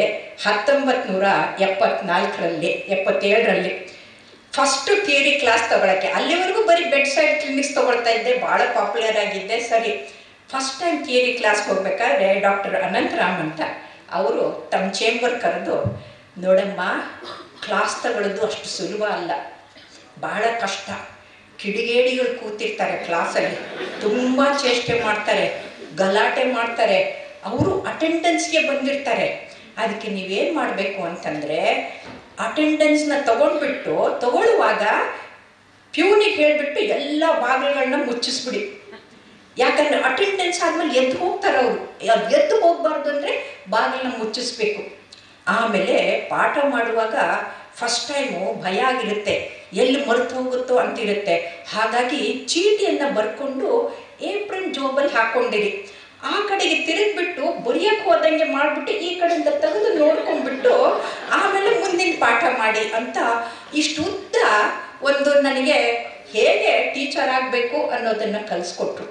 ಆದರೆ ಅದನ್ನು ನಾನು ಯಾವುದೂ ಮಾಡಲಿಲ್ಲ. ಕ್ಲಾಸಿಗೆ ಹೋದೆ, ಎಲ್ಲರಿಗೂ ನಮಸ್ಕಾರ ಅಂತ ಹೇಳಿಬಿಟ್ಟು attendance will be given to all. Those who want can sit, others can go, please doors are open ಅಂತಂದೆ. ಯಾರೂ ಎದ್ದು ಹೋಗಲಿಲ್ಲ. ಚೀಟಿ ಇಲ್ಲ, ಏನೂ ಇಲ್ಲ. ಪಾಠ ಶುರು ಮಾಡಿದೆ. ಸ್ಪೇಸ್ ಆಕ್ಯುಪೈಡ್ ಲೀಷನ್ ಅಂದರೆ ಬ್ರೈನ್ನಲ್ಲಿ ಗಂಟಿರುತ್ತಲ್ಲ, ಕ್ಯಾನ್ಸರ್ ಗಡ್ಡೆ ಅಥವಾ ಯಾವ ಗಡ್ಡೆ, ಅದ್ರ ಬಗ್ಗೆ ಪಾಠ ಮಾಡೋಕ್ಕೆ ಹೋಗಬೇಕಾಗಿದ್ದು. ಪ್ರಿಪ್ರೇಷನ್ಸು, ಅಟೆಂಡೆನ್ಸು, ಡೋರು ಅಲ್ಲ, ಸಬ್ಜೆಕ್ಟು. ಆ ಸಬ್ಜೆಕ್ಟನ್ನ ಏನು ಹೇಳಬೇಕು, ಹೇಗೆ ಹೇಳಬೇಕು, ಎಷ್ಟು ಹೇಳಬೇಕು, ಮಕ್ಕಳಿಗೆ ಏನು ಬೇಕು ಅನ್ನೋದರ ಅರಿವು ಟೀಚರ್ಗಿರಬೇಕು. ಹಾಗಾಗಿ ಅವತ್ತು ಪಾಠ ಮಾಡಿದೆ. ಪಿನ್ ಡ್ರಾಪ್ ಸೈಲೆನ್ಸು, ಯಾರೂ ಎದ್ದು ಹೋಗಲಿಲ್ಲ. ಕೊನೆಗೆ ಎದ್ದು ನಾನು ಹೊರಡ್ತಾ ಇದ್ದರೆ ಹಿಂದ್ಗಡೆಯಿಂದ ಒಬ್ಬ ಹುಡುಗ ಓಡೋಡ್ಕೊಂಡ್ಬಂದ. ಅವನ ಹಿಂದೆ ಇನ್ನೂ 3 ಹುಡುಗರು ಬಂದರು. Madam, I have also got brain tumour, I have got severe headache madam ಅಂತ. ಅಂದರೆ ಅಲ್ಲಿ ಹೇಳಿದ್ದೆ, ಯಾರಿಗೆ ಬ್ರೈನ್ ಸ್ಪೇಸ್ ಆಕ್ಯುಪೈಯಿಂಗ್ ರೀಜನ್ ಇರುತ್ತಲ್ಲ ಅವ್ರಿಗೆ ಸಿವಿಯರ್ ಹೆಡ್ಏಕ್ ಬರುತ್ತೆ. ಆ ಹೆಡ್ಏಕ್ ಬರೋದ್ರಿಂದ ಅದನ್ನು ನೆಗ್ಲೆಕ್ಟ್ ಮಾಡಬಾರ್ದು. ತಕ್ಷಣಕ್ಕೆ ಹೋಗಿ ಎಕ್ಸ್ರೇ, CT ಸ್ಕ್ಯಾನಿಂಗ್ ಎಲ್ಲ ಮಾಡಿಕೊಂಡ್ರೆ ಅದು ತಕ್ಷಣಕ್ಕೆ ಗೊತ್ತಾಗುತ್ತೆ, ಸರ್ಜರಿ ಮಾಡಿ ಸರಿ ಮಾಡ್ಬೋದು ಅಂತ ಹೇಳಿದ್ದೆ. ಅದಕ್ಕೆ ಗಾಟ್ ಬ್ರೈನ್ ಟ್ಯೂಮರ್ ಮೇಡಮ್ ಅಂತ. ಇದು ಮೆಡಿಕಲ್ ಸ್ಟೂಡೆಂಟ್ ಸಿಂಡ್ರೋಮ್ ಅಂತ ಅಂತೀವಿ. ನೀವು ಪಾಠ ಮಾಡಿದ್ದು ತನಗೇ ಇದೆ ಅಂತ ತಿಳ್ಕೊಳ್ಳೋದು ಎಷ್ಟೋ ಜನರಿಗಿರುತ್ತೆ. ಹಾಗಾಗಿ ಅವರು ತನಗಿದೆ ಅಂತ ಹೇಳ್ತಾ ಇದ್ದ. ಅವನು ಕಷ್ಟಕ್ಕೆ ಅವನ ಹಿಂದೆ ಇನ್ನು 3 ಜನ ರೂಮ್ಮೇಟ್ಸು ಇವರೆಲ್ಲ ಬಂದ್ಬಿಟ್ಟಿದ್ದಾರೆ. Then I said what's your name ಅಂತಂದೆ. ಕೃಷ್ಣಮೂರ್ತಿ ಮೇಡಮ್ ಅಂತಂದ. Look mister Krishnamurthy, you don't have brain tumour, specs ಇರುತ್ತೆ, ಕನ್ನಡಕದ್ದು ದೋಷ ಇದೆ, ಹೋಗಿ ಟೆಸ್ಟ್ ಮಾಡಿಸ್ಕೊಂಡು ಕನ್ನಡಕ ಹಾಕ್ಕೊಂಡ್ಬಿಡಿ, ತಲೆನೋವು ಹೊರಟೋಗುತ್ತೆ ಅಂತಂದು. ಅಷ್ಟೇ ಇತ್ತು. ತಲೆನೋವು ಬರೋದು ಯಾವುದಕ್ಕೆ ಅಂತಂದರೆ ಸೈನೋಸೈಟಿಸ್ ಆದರೆ, ಸ್ಪೆಕ್ಟಕಲ್ಸ್ ಇದ್ದರೆ, ಬಿಸಿಲಲ್ಲಿ ಹೋಗಿ ಬಂದರೆ, ಅಥವಾ ಕಾನ್ಸ್ಟಿಪೇಷನ್ ಆದರೆ ತಲೆನೋವು ಬರುತ್ತೆ. ಇಲ್ಲಂದರೆ ತಲೆನೋವು ಬರೋದಿಲ್ಲ.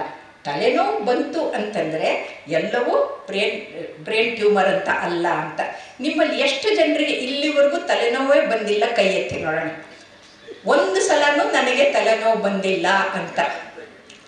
1, 2, 3 ಎತ್ತಲೋ ಬೇಡ ಅಂತ ನೋಡ್ತಾ ಇದ್ದಾರೆ. ಡಾಯಸ್ ಮೇಲೆ ಇದ್ದವ್ರು ಇಬ್ಬರು ಕೈ ಎತ್ತಾ ಇಲ್ಲ. ಸೊ ನಾನೊಬ್ಳು, ಒಟ್ಟು 5 ಜನ. ನಮ್ಮ 5 ಜನರಿಗೆ ತಲೆನೋವು ಯಾಕೆ ಬಂದಿಲ್ಲ ಅಂತ ಒಂದು ಹೇಳು.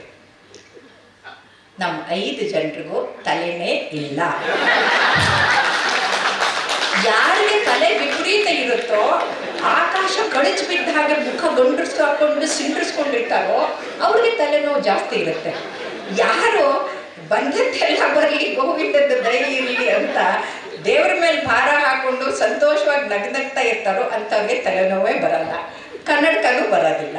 ಹಾಗಾಗಿ ಕನ್ನಡಕ ಹಾಕೊಂಡವ್ರು ತಪ್ಪಂತಲ್ಲ, ಹಾಕೊಳ್ಬೇಕು. ಯಾಕಂದರೆ ಕಣ್ಣಿನ ಡಾಕ್ಟರ್ ಇಲ್ಲೇ ಕೂತಿದ್ದಾರೆ. ಇಲ್ಲಂದ್ರೆ ಪಾಪ ಅವ್ರಿಗೆ ಪೇಷಂಟ್ ಇರೋದಿಲ್ಲ. ಕನ್ನಡಕ ಇರಬೇಕು. ಆದರೆ 2 ಕಣ್ಣುಗಳಾದರೂ ದೃಷ್ಟಿ ಒಂದು ಅನ್ನೋ ಹಾಗೆ ನಮ್ಮ ಗಮನ ಯಾವ ಕಡೆಗೆ ಇರಬೇಕು ಅಂದರೆ, ನಾವು ಏನೇ ಮಾಡ್ತೀವಲ್ಲ ಅದು ಒಳಿತಾಗಬೇಕು ಅನ್ನೋದ್ರ ಕಡೆಗೆ ನಮ್ಮ ಗಮನ ಇರಬೇಕು.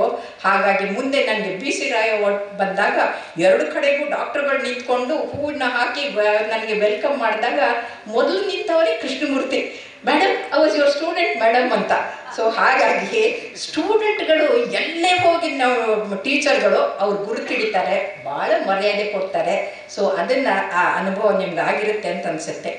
ಟೀಚರ್ ಅಂತಂದರೆ ಈ ಹೇಗೆ ಫಿಲ್ಮ್ ಇಂಡಸ್ಟ್ರಿಯಲ್ಲಿ ಸೂಪರ್ ಹೀರೋ ಅಮಿತಾಬ್ ಬಚ್ಚನ್, ಹಾಗೆ ನಮ್ಮ ಕಾಲೇಜಲ್ಲಿ, ಮೆಡಿಕಲ್ ಕಾಲೇಜಲ್ಲಿ ಸೂಪರ್ ಟೀಚರ್ ಇದ್ದರು.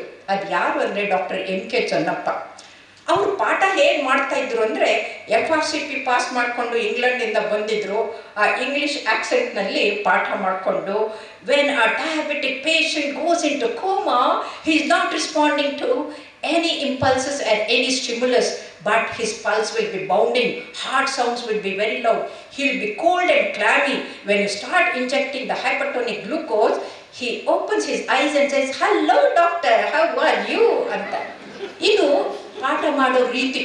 ಏನು ಡ್ರಾಮ್ಯಾಟಿಕ್ ಆಗಿರೋದಂದರೆ ಅದು ನಮಗೆ, ನೀವು ಪಿಕ್ಚರು ಸ್ಟೋರಿ ನೋಡಿದ್ರೆ ನೆನ್ಪಿಟ್ಕೊಳ್ತೀರಿ, ಟೀಚರ್ ಪಾಠ ಮಾಡಿದ್ದು ನೆನ್ಪಿಟ್ಕೊಳ್ಳಲ್ಲ. ಆದರೆ ನಾವು ಪಾಠ ಮಾಡಿದ್ದು ನೆನ್ಪಿಟ್ಕೊಳ್ತೀವಿ. ಯಾಕೆಂದರೆ ಅವ್ರು ಕಲಿಸೋ ರೀತಿ ಆಗಿತ್ತು ನೋಡಿ. ಅದು ಎಷ್ಟು ಉಪಯೋಗ ಆಗುತ್ತೆ ಅಂತಂದರೆ, ಮುಂದೆ ನಾನು ESI ಆಸ್ಪತ್ರೆಗೆ ಬಂದೆ. ಮೊದಲೇ ದಿನ ಆಪ್ರೇಷನ್ ಮೊದಲು ಫಿಟ್ನೆಸ್ಗೆ ಅಂತ ನಮ್ಮ ಹತ್ರ ಫಿಟ್ನೆಸ್ ತಗೊಳ್ತಾರೆ. ಫಿಟ್ನೆಸ್ ಕೊಟ್ಟು ಮನೆಗೆ ಬಂದಿದ್ದೀನಿ. ಬೆಳಿಗ್ಗೆ 6 ಗಂಟೆಗೆ ಫೋನು ಸಿಸ್ಟರ್ದು, madam bed number 6 is no more madam ಅಂತ. ಅಯ್ಯೋ ದೇವ್ರೆ, ಇನ್ನೂ ಆಪ್ರೇಷನ್ನೇ ಆಗಿಲ್ಲ, ಅನಸ್ತೇಷಿಯಾ ಕೊಟ್ಟಿಲ್ಲ, ಮೊದಲೇ ಹೆಂಗೆ ಸತ್ತಾ ಇವರು ಅಂತ ಓಡೋಡ್ಕೊಂಡು ಹೋದೆ. ನಾನು 3 ನಿಮಿಷಕ್ಕೆ ಆಸ್ಪತ್ರೆ ಸೇರ್ತಾ ಇದ್ದೆ. ಯಾಕಂದರೆ ಕ್ವಾರ್ಟರ್ಸಿಂದ ಓಡೋಕ್ಕೆ 3 ನಿಮಿಷ, ಅಥ್ಲೇಟ್ ಅಲ್ವಾ, ಓಡ್ಕೊಂಡು ಹೋದೆ. ಆವಾಗ ಆಗಲೇ ಫಾದರ್ ಬಂದ್ಬಿಟ್ಟು, in the name of the father and the son and the holy ghost ಅಂತಂದು ಆಮೇನಂತ ಶುರು ಮಾಡಿದ್ದಾರೆ. ಮನೆಯವರೆಲ್ಲ ಕಣ್ಣೀರು ಹಾಕ್ಕೊಂಡು ಅವನಿಗೆ ಸ್ವರ್ಗಕ್ಕೆ ಕಳ್ಸೋಕ್ಕೆ ಎಲ್ಲ ಪ್ರಯತ್ನ ಮಾಡ್ತಾ ಇದ್ದಾರೆ.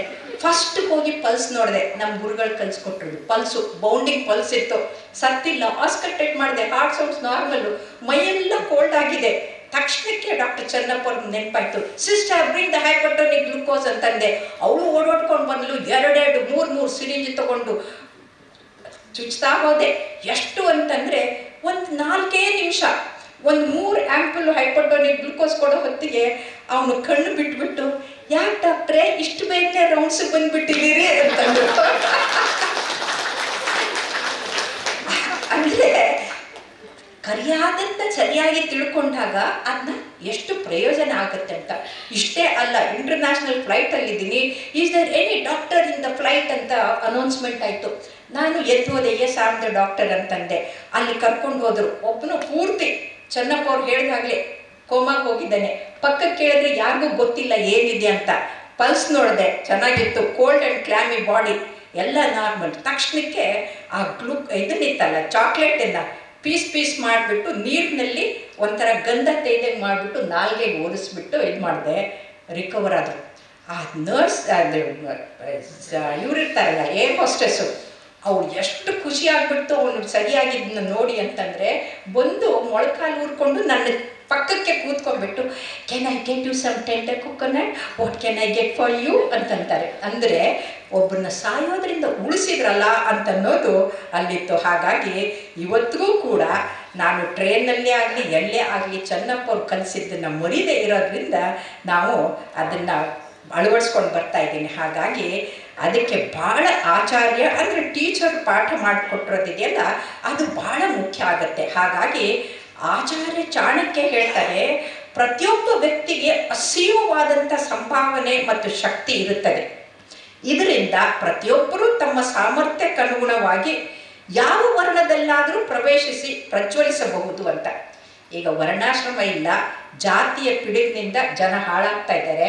ಅದನ್ನು ಬಿಟ್ಟು ನಾವೆಲ್ಲ ಶಿಕ್ಷಕರು, ಫಿಸಿಕ್ಸ್ ಆಗಲಿ ಕೆಮಿಸ್ಟ್ರಿ ಆಗಲಿ ಯಾವುದೇ ಆದರೂ ಆ ಇದರಲ್ಲಿ ನಾವು ಪ್ರಜ್ವಲಿಸಬೇಕು ಅಂತಂದರೆ ನಮ್ಮ ಜ್ಞಾನ ಸಂಪತ್ತನ್ನು ನಾವು ಹೆಚ್ಚಿಸ್ಕೊಳ್ಬೇಕು. ಇದು ನಮಗೆ ಭಾಳ ಮುಖ್ಯ ಆದಂಥದ್ದು ಅಂತ ನಾವು ಹೇಳ್ಬೋದು. ಆದ್ದರಿಂದ ನಾವು ಎಷ್ಟೇ ಪ್ರಯತ್ನ ಮಾಡಿದರೂ ಕೂಡ ನಮಗೆ ಅದು ಬರಲಿಲ್ಲ, ಇದು ಬರಲಿಲ್ಲ, ಪ್ರಮೋಷನ್ ಬರಲಿಲ್ಲ, ಅದು ಬರಲಿಲ್ಲ ಅಂತ ಎಲ್ಲರೂ ಅದರಲ್ಲೇ ಆ ಗೋಳಲ್ಲೇ ಇರ್ತಾರೆ. ಆದರೆ ನಾನು ಹಾಗೆ ಇತ್ತು. ಯಾಕಂದರೆ 14 ವರ್ಷ ಅಸಿಸ್ಟೆಂಟ್ ಸರ್ಜನು, 10 ವರ್ಷ ಲೆಕ್ಚರರು, ಏನೂ ಇಲ್ಲ ಅಂತಂದು ಓಡಾಡ್ತಾ ಇದ್ದೆ. ನಮ್ಮಪ್ಪ ಹೇಳ್ದ, ನೋಡೇ ಬಾ ಇಲ್ಲಿ ಅಂತಂದ, ವಿಜೋ ಇವರೆಲ್ಲ ಐರಾವತನ ಮೇಲೆ ಕೂತಂಥ ಇಂದ್ರರು, ಅವ್ರ ಹತ್ರ ಹೋಗಿ ಕೈ ಮುಗಿದು ಬೇಡ್ಕೋಬೇಡ, ತಲೆ ತಗ್ಗಿಸ್ಬೇಡ. ನೀನು ಮಾಡುವ ಕೆಲಸವನ್ನು ಸತ್ಯಶುದ್ಧವಾಗಿ ಮಾಡು. ಆ ಶಿವ ಕಣ್ಣು ಬಿಟ್ಟಾಗ ನೀನು ಕೇಳಿದ್ರೆ ಎಲ್ಲ ಬರುತ್ತೆ ಅಂತಂದ. ನಾನು ನಮ್ಮಪ್ಪನ ಮಾತು ನಂಬಿಕೊಂಡೆ. ಇದು 100ಕ್ಕೆ 100 ಸತ್ಯ. ನೀವು ಯಾರದೇ ಹತ್ರ ಹೋಗಿ ಏನೇ ಕೇಳ್ಕೊಳ್ಳಿ, ಅದು ಏನೂ ಆಗೋದಿಲ್ಲ.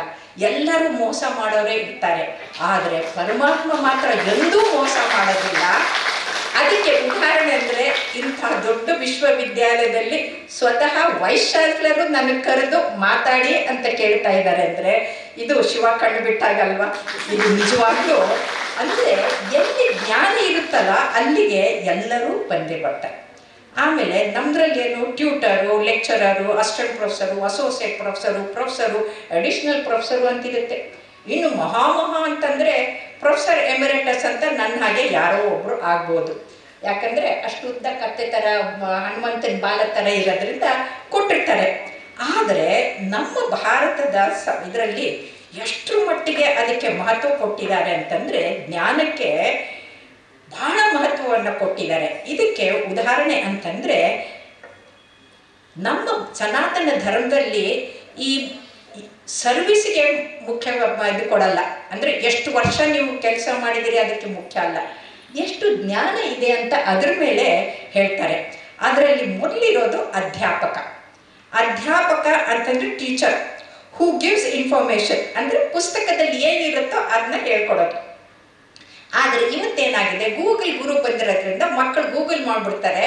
ಈ ಅಧ್ಯಾಪಕ ಕೆಲಸ ಒಂಥರ ವ್ಯರ್ಥ ಆಗಿ ಹೋಗ್ಬಿಟ್ಟಿದೆ. ಇನ್ನು ಅದನ್ನು ಬಿಟ್ಟರೆ ಅದಕ್ಕಿಂತ ಮೇಲಿಂದ ಯಾವುದಂದ್ರೆ ಉಪಾಧ್ಯಾಯ ಅಂತ. ಉಪಾಧ್ಯಾಯ ಯಾರು ಅಂತಂದರೆ ಹಿ ಇಂಪಾರ್ಟ್ಸ್ ನಾಲೆಡ್ಜ್, ಅಂದರೆ ಜ್ಞಾನದ ಪ್ರಸಾರ ಮಾಡ್ತಾರೆ. ಜ್ಞಾನ ಅಂತಂದರೆ ಸಾಮಾನ್ಯ ಜ್ಞಾನ, ವಿಜ್ಞಾನ, ತತ್ವಜ್ಞಾನ, 3 ಥರದ ಜ್ಞಾನಗಳಿದೆ. ಅದು ಯಾವುದನ್ನಾದರೂ ಕಲಿಸುವಂಥವ್ರು ಉಪಾಧ್ಯಾಯ ಆಗ್ತಾರೆ. ಇನ್ನು 3ನೇದು ಆಚಾರ್ಯ. ಇವತ್ತು ಆಚಾರ್ಯ ದೇವೋಭವ ಅಂತ ಇಟ್ಟಿರೋದ್ರಿಂದ ಆಚಾರ್ಯ ಯಾರು ಆಗ್ತಾರೆ, ಯಾರು ಆಗಬೇಕು, ನೀವೆಲ್ಲರೂ ಆಚಾರ್ಯರಾಗಬೇಕು ಅನ್ನೋ ಭಾವನೆಯಿಂದ ಹೇಳ್ತಾ ಇದ್ದೀನಿ. ಆಚಾರ್ಯ ಅಂದರೆ ಕೌಶಲ್ಯದ ತರಬೇತಿ, ದ ಸ್ಕಿಲ್ ಡೆವಲಪ್ಮೆಂಟ್. ಯಾವುದೇ ಸಬ್ಜೆಕ್ಟಲ್ಲಿ ಇರಲಿ ಸ್ಕಿಲ್ ಡೆವಲಪ್ಮೆಂಟನ್ನು ಕಲಿಸಿದಾಗ ನಾವು ಚಾಣಕ್ಯನಂಥ ಆಚಾರ್ಯರಾಗ್ತೀವಿ. ಈ ಆಚಾರ್ಯರಿಗೆ ಹೇಗೆ ಅಂತಂದರೆ ಅದರಲ್ಲಿ ಸಂದಿಗ್ಧತಾ ಗಾತಃ ಅಂತ, ಅಂದರೆ ಸಂದೇಹ, ಕನ್ಫ್ಯೂಷನ್ನು, ತಲೆಯಲ್ಲಿ ಏನು ಕ್ಲಾರಿಟಿ ಇಲ್ಲದೆ ಇರೋದು ಸ್ಟೂಡೆಂಟ್ಗಳು ಇರ್ತಾರಲ್ಲ, ಆ ಸಂದೇಹವನ್ನು ತೆಗೆದು ಅವರಿಗೆ ಸರಿಯಾದ ಜ್ಞಾನವನ್ನು ಕೊಡುವಂಥದ್ದು ಅದು. ಹಾಗಾಗಿ ಅವರು ತಮ್ಮ ಹೃದಯದಿಂದ ಪಾಠ ಮಾಡ್ತಾರೆ. ಎಲ್ಲರೂ ಬರೀ ಮೆದುಳಿನಿಂದ ಮಾಡಿದರೆ ಆ ಮೆದುಳಿನಿಂದ ಕೇಳಿದ್ದು ಹಾಗೆ ಹೊರಟೋಗುತ್ತೆ. ಹೃದಯದಿಂದ ಹೇಳಿದ್ದನ್ನ ಚೆನ್ನಪ್ಪ ಅವ್ರ ಥರ ಅದು ಸರಿಯಾಗಿ ನಾಟುತ್ತೆ. ಆ ನಾಟು ಹಾಗೆ ಮಾತಾಡೋದಿದೆಯಲ್ಲ, ಅದು ದಿವ್ಯ ಪವಿತ್ರವಾದ ಜ್ಞಾನದ ಮಾತುಗಳಾಗತ್ತೆ. ಮಾತೆ ಮುತ್ತು ಮಾತೆ ಮೃತ್ಯು ಅಂತೀವಿ. ಜ್ಞಾನದ ಮಾತುಗಳಿದೆಯಲ್ಲ, ಅದು ಭೂಮಿಯಲ್ಲಿ ಬಿದ್ದಂಥ ಬೀಜಗಳ ಥರ. ಅದು ಇವತ್ತು ನಿಮಗೆ ಕಾಣದೇ ಇರ್ಬೋದು, ಮುಂದೆ ಅದು ಫಲಪುಷ್ಪ ಕೊಡುವಂಥ ಹೆಮ್ಮರವಾಗಿ ಬೆಳೆಯುತ್ತೆ. ಹಾಗಾಗಿ ಮಧುರ ಮಾತುಗಳಿಂದ ದಿವ್ಯ ಪವಿತ್ರ ಜ್ಞಾನದವನ್ನು ಯಾರು ಮಕ್ಕಳಿಗೆ ಕೊಡ್ತಾರಲ್ಲ ಅವರು ಆಚಾರ್ಯರು. ಹಾಗಾಗಿ ಈ ಆಚಾರ್ಯ ಅಂತಂದರೆ ನಮಗೆ ನೆನಪಾಗೋದು ಚಾಣಕ್ಯರು. ಚಾಣಕ್ಯ ಅಂತ ಹಾಗೆ ಆಚಾರ್ಯ, ಒಬ್ಬ ಚಾಣಕ್ಯ ಒಬ್ಬ ಚಂದ್ರಗುಪ್ತನನ್ನು ಬೆಳೆಸಿ ಅಲೆಕ್ಸಾಂಡರ್ ದ ಗ್ರೇಟು ಇಲ್ಲಿ ಇನ್ವೇಡ್ ಮಾಡಿದ ಹಾಗೆ ನಿಲ್ಲಿಸಿದಂಥದ್ದು ಶ್ರೇಷ್ಠತೆ. ಆದರೆ ಇವತ್ತು ಹೊರಗೂ ಒಳಗೂ ಶತ್ರುಗಳಿರೋದ್ರಿಂದ ಹಿತಶತ್ರುಗಳಿದ್ದಾಗ ದೇಶದ ಭದ್ರತೆ ಆಗಬೇಕು ಅಂತಂದರೆ ನಮಗೆ ಒಬ್ಬ ಆಚಾರ್ಯ ಸಾಕಾಗೋದಿಲ್ಲ. ಇಡೀ ಭಾರತಕ್ಕಾಗಿ ಸಾವಿರಾರಲ್ಲ ಲಕ್ಷಾಂತರ ಆಚಾರ್ಯರು ಬೇಕಾಗ್ತಾರೆ.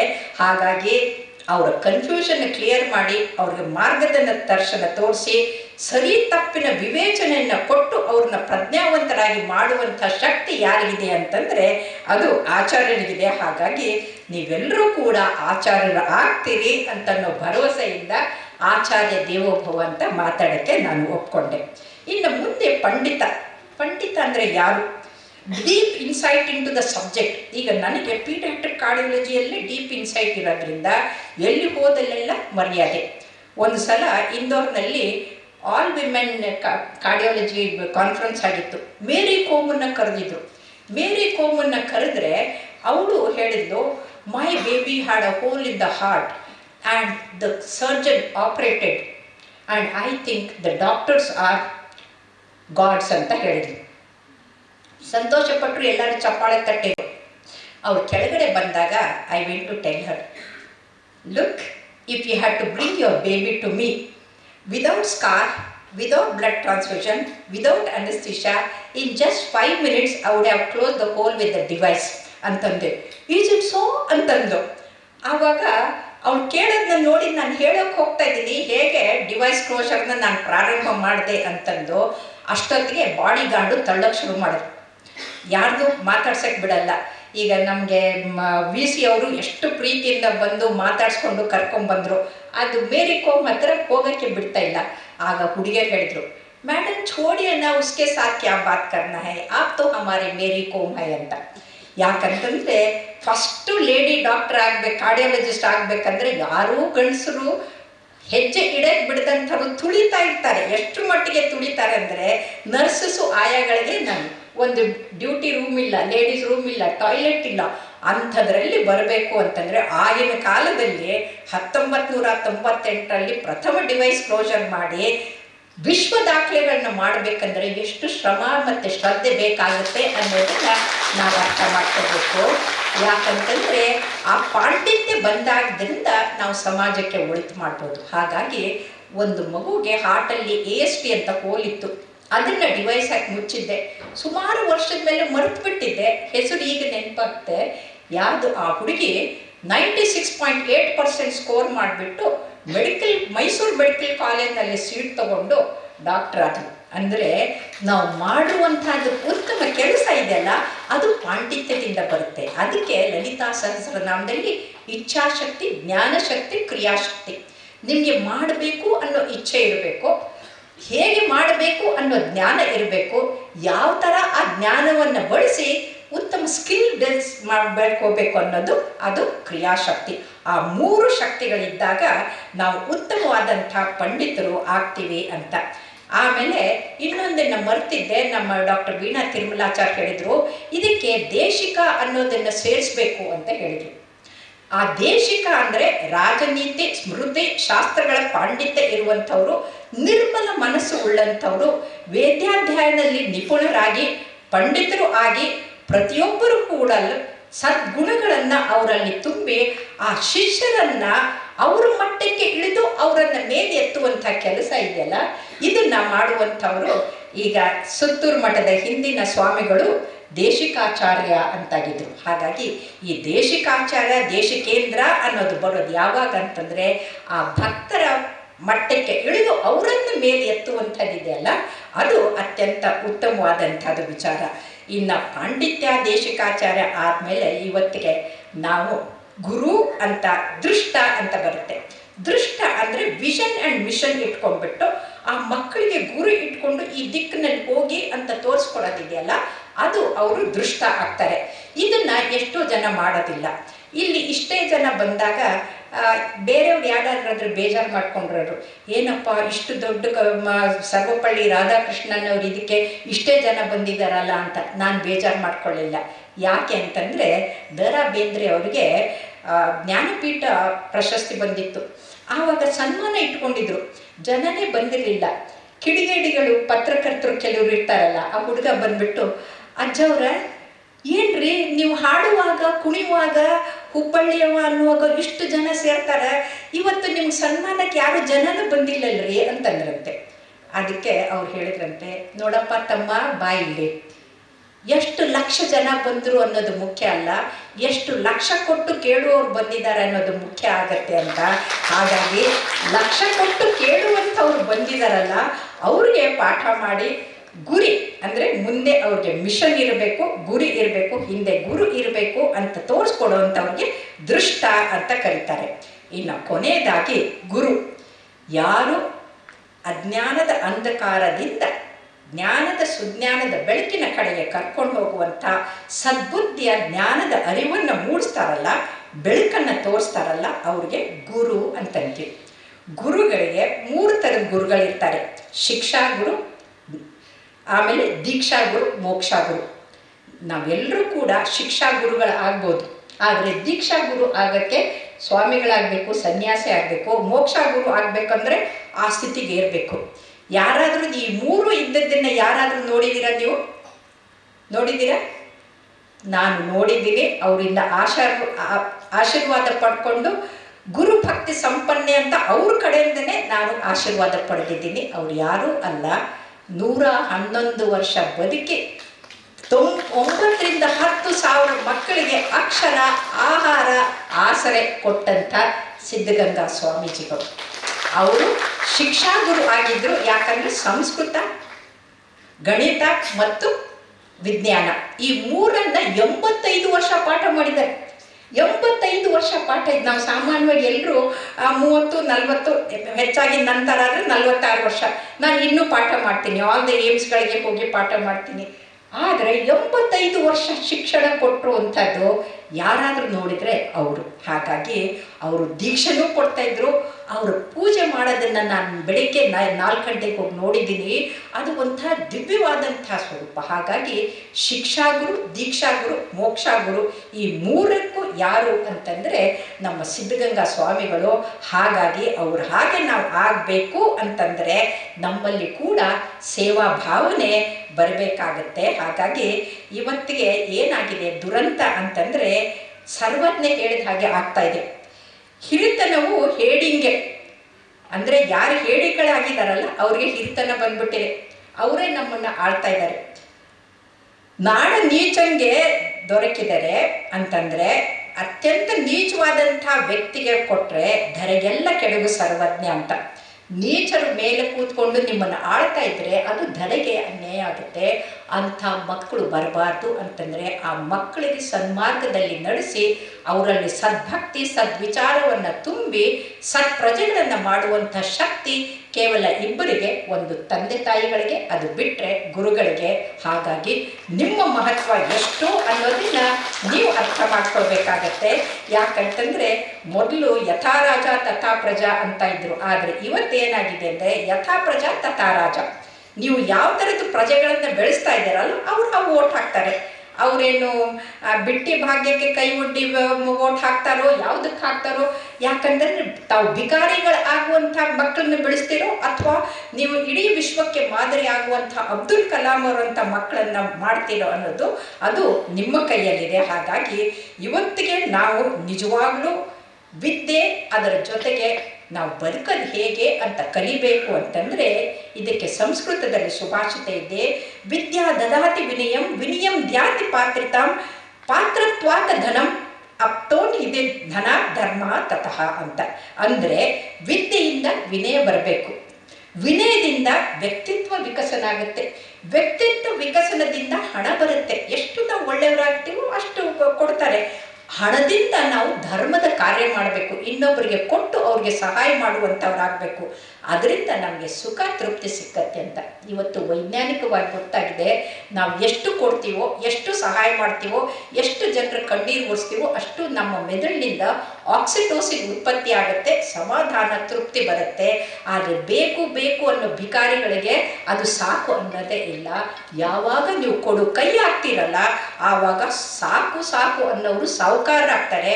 ಅಂಥ ಸಾಹುಕಾರ ಮಕ್ಕಳನ್ನು ಬೆಳೆಸುವಂಥದ್ದು ಅದು ನಿಮ್ಮ ಕೈಯಲ್ಲಿದೆ ಅನ್ನೋದನ್ನು ನೀವು ಮರಿಬಾರ್ದು. ಹಾಗಾಗಿ ಇವತ್ತಿಗೆ ಯಾವ ಥರದ ವಿದ್ಯಾರ್ಥಿಗಳನ್ನು ಹೇಗೆ ಬೆಳೆಸಬೇಕು ಅನ್ನೋದ್ರ ಬಗ್ಗೆ ಅತ್ಯಂತ ಒಂದು ಮಾರ್ಮಿಕವಾದಂಥ ಮನ ಮುಟ್ಟುವಂಥ ಒಂದು ಲೆಟರ್ ಅಂದರೆ ಪತ್ರ, ಅದು at the end of the world war II. This letter was found in the Nazi concentration camp. Concentration ಕ್ಯಾಂಪ್ನಲ್ಲಿ ಅವರು ಬರೆದು ಹಾಕಿದ್ದು ಅದು ಯಾವುದು ಅಂತಂದರೆ, ಡಿಯರ್ ಟೀಚರ್ಸ್ಗಳಿಗೆ ಉದ್ದೇಶ ಮಾಡುವಂಥದ್ದು. I am a survivor of concentration camp. I am a survivor of concentration camp. My ice saw what no man should see, witness gas chambers built by the learned engineers, children poisoned by the educated physicians, infants killed by the trained nurses, women and babies shot and burnt by high school and the college graduates. ಇದೆಲ್ಲ concentration. ನಾವು Hitler ಅಂತೀವಿ. ಹಿಟ್ಲರ್ಗೆ ಸಹಾಯಕ್ಕೆ ನಿಂತವ್ರು ಯಾರು? Educated monsters ಅಲ್ವೇ?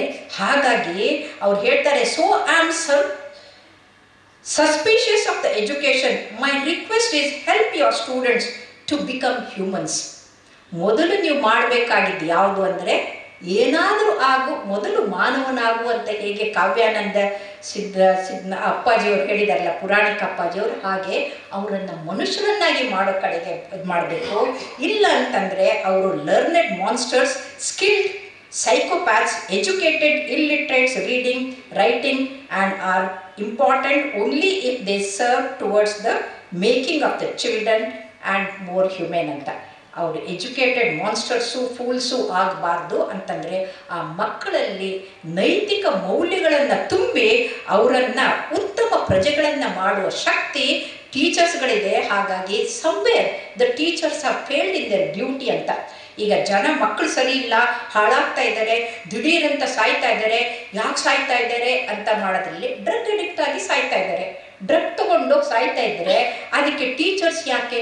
ನೀವು ಕ್ಯಾಂಪಸಲ್ಲಿ class ರೂಮಲ್ಲಿ ಯಾರಾದರೂ suspicious ಆಗಿದ್ದರೆ ಆ ಹುಡುಗನ ಬಗ್ಗೆ ತಿಳ್ಕೊಂಡು ತಕ್ಷಣಕ್ಕೆ ಆ್ಯಕ್ಷನ್ ತಗೊಂಡು ಅವ್ರಿಗೆ ಅಡಿಕ್ಷನ್ ಮಾಡಿದ್ದೆ ಆದರೆ ನಿಮ್ಮದು ಒಂದು ಕೊಳೆತ ಹಣ್ಣು ಹೇಗೆ ಬುಟ್ಟಿಯನ್ನು ಹಾಳು ಮಾಡುತ್ತೋ ಹಾಗೆ ಯೂನಿವರ್ಸಿಟಿಯನ್ನು ಹಾಳು ಮಾಡೋದಿಲ್ಲ. ಹಾಗಾಗಿ ಇದನ್ನು ನಾವು ಕೇರ್ ತಗೊಳ್ಬೇಕು. ಆದ್ದರಿಂದ at the entrance of university of south Africa it is written, destroying any nation does not require atomic bombs or use of long range missiles. ನಾವು ಸಿಂಧೂರ ಮಾಡಿಬಿಟ್ಟು ಒಳಗಡೆ ಹೋಗಿ ಅವ್ರಿಗೆಲ್ಲನೂ ಧ್ವಂಸ ಮಾಡಿ ಬಂದ್ವಿ. ಆದರೆ ಒಂದು ದೇಶವನ್ನು ಧ್ವಂಸ ಮಾಡಬೇಕಾದ್ರೆ ಬಾಂಬ್ ಬೇಕಾಗಿಲ್ಲ, ಮಿಸೈಲ್ಸ್ ಬೇಕಾಗಿಲ್ಲ.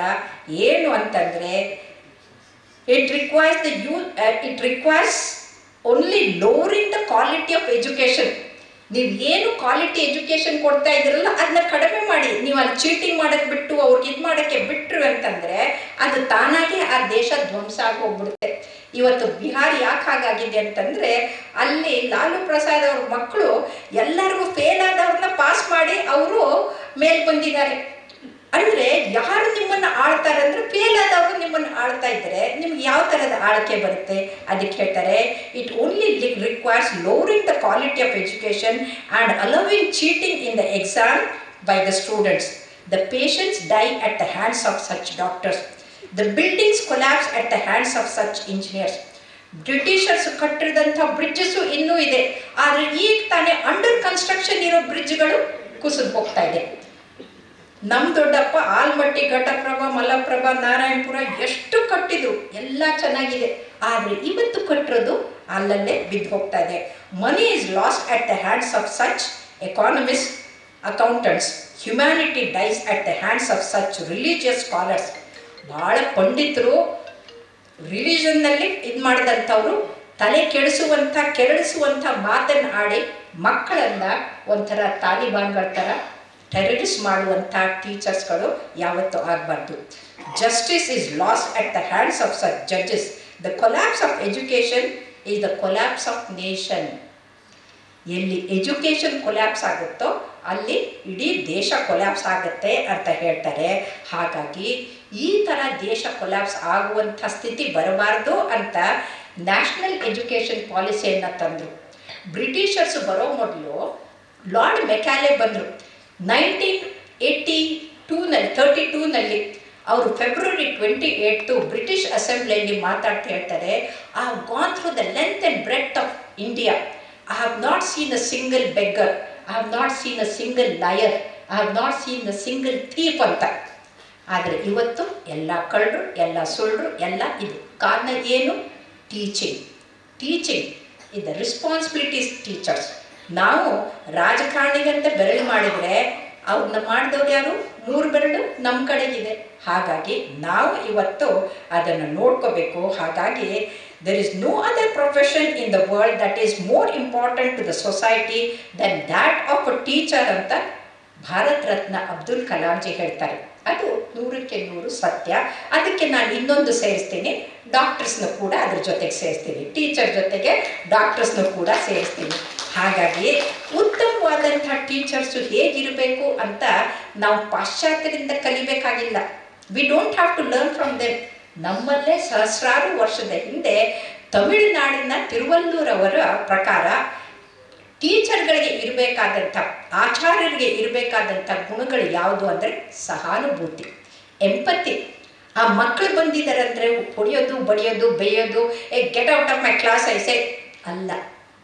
ಎಂಪತಿ ಇರಬೇಕು. ಆ ಮಗುವನ್ನು ನಿಮ್ಮ ಮಗು ಅಂತ ತಗೊಂಡಾಗ ನಿಮಗೆ ಆ ಎಂಪತಿ, ಅನುಕಂಪ ಬರುತ್ತೆ.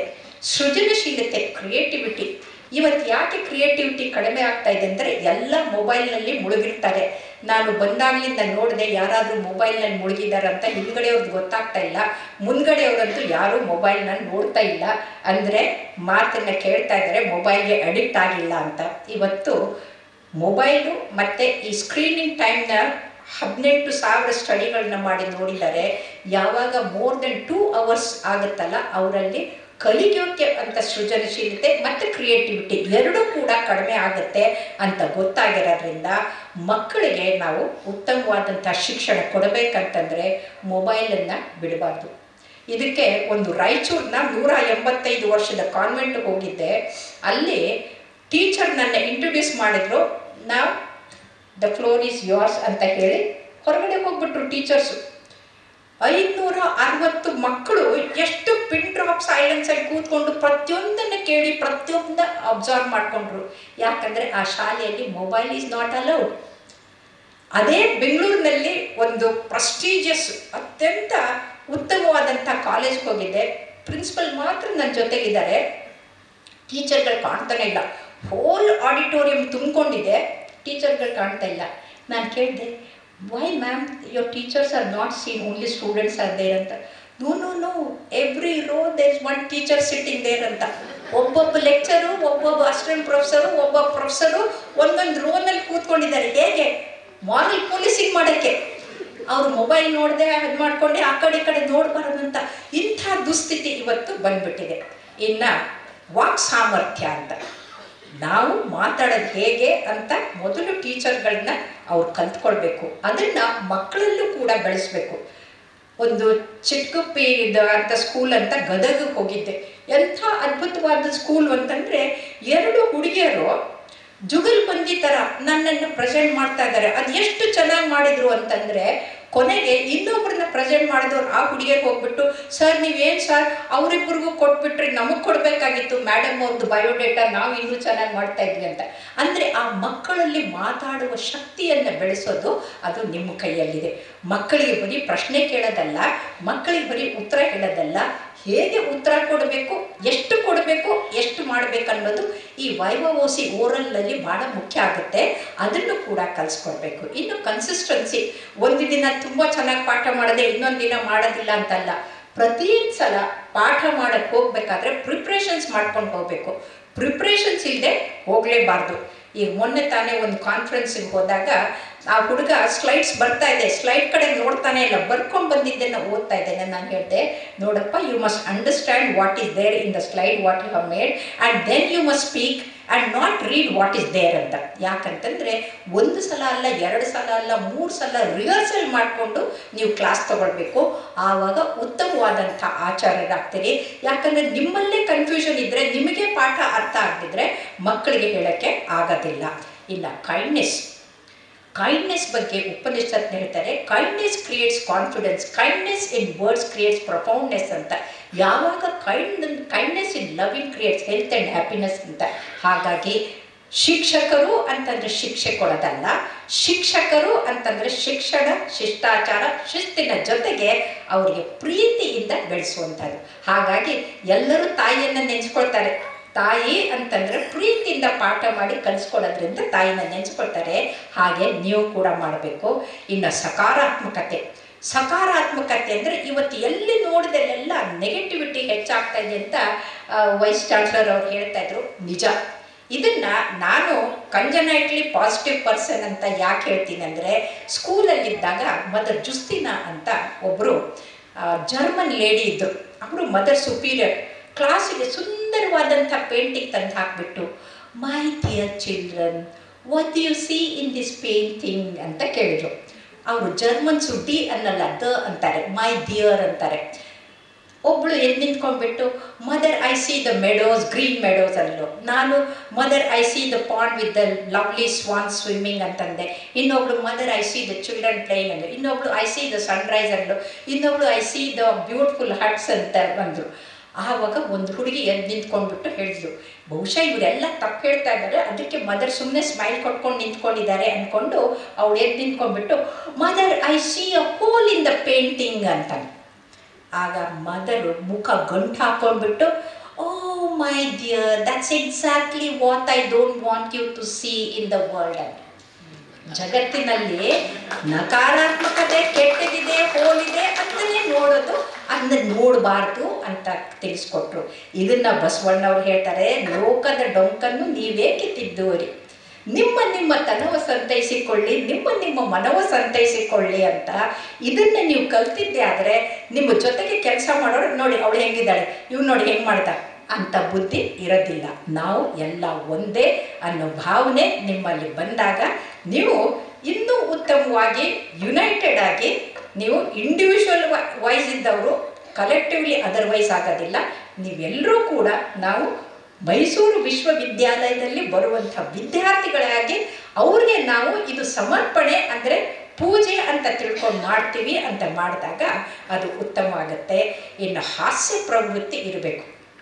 ಹಾಸ್ಯ ಪ್ರವೃತ್ತಿ ಅಂದರೆ ಅಪಹಾಸ್ಯ ಮಾಡೋದಲ್ಲ, ಏ stupid fellow what are you doing ಅಂತಂದರೆ ಅದಲ್ಲ. ನೀವು ನಕ್ಕು ನಗಿಸಿ ಅವ್ರಿಗೆ ಪಾಠ ಮಾಡಬೇಕು. ನಕ್ಕು ನಗಿಸಿ ಅಂದಾಗ ನೆನಪಾಗುತ್ತೆ, ನಾವು 2nd MBBSನಲ್ಲಿದ್ವಿ. ಬಯೋಕೆಮಿಸ್ಟ್ರಿ ಪ್ರೊಫೆಸರು ಸುಬ್ರಹ್ಮಣ್ಯಂ ಅಂತಿದ್ರು, ಅದ್ಭುತವಾದಂಥ ಟೀಚರು. ಏಪ್ರಿಲ್ 1 ಬಂದರು, ಪಾಠ ಮಾಡೋಕ್ಕೆ ಶುರು ಮಾಡಿದ್ರು. ನಾವೆಲ್ಲ ಬ್ರಿಲಿಯಂಟ್ ಸ್ಟೂಡೆಂಟ್ಸು ಫುಲ್ಲು ನೋಟ್ಸ್ ಮಾಡ್ಕೊಂಡಿದ್ದೀವಿ. This subject what I'm going to teach is not in the textbook. It has not come.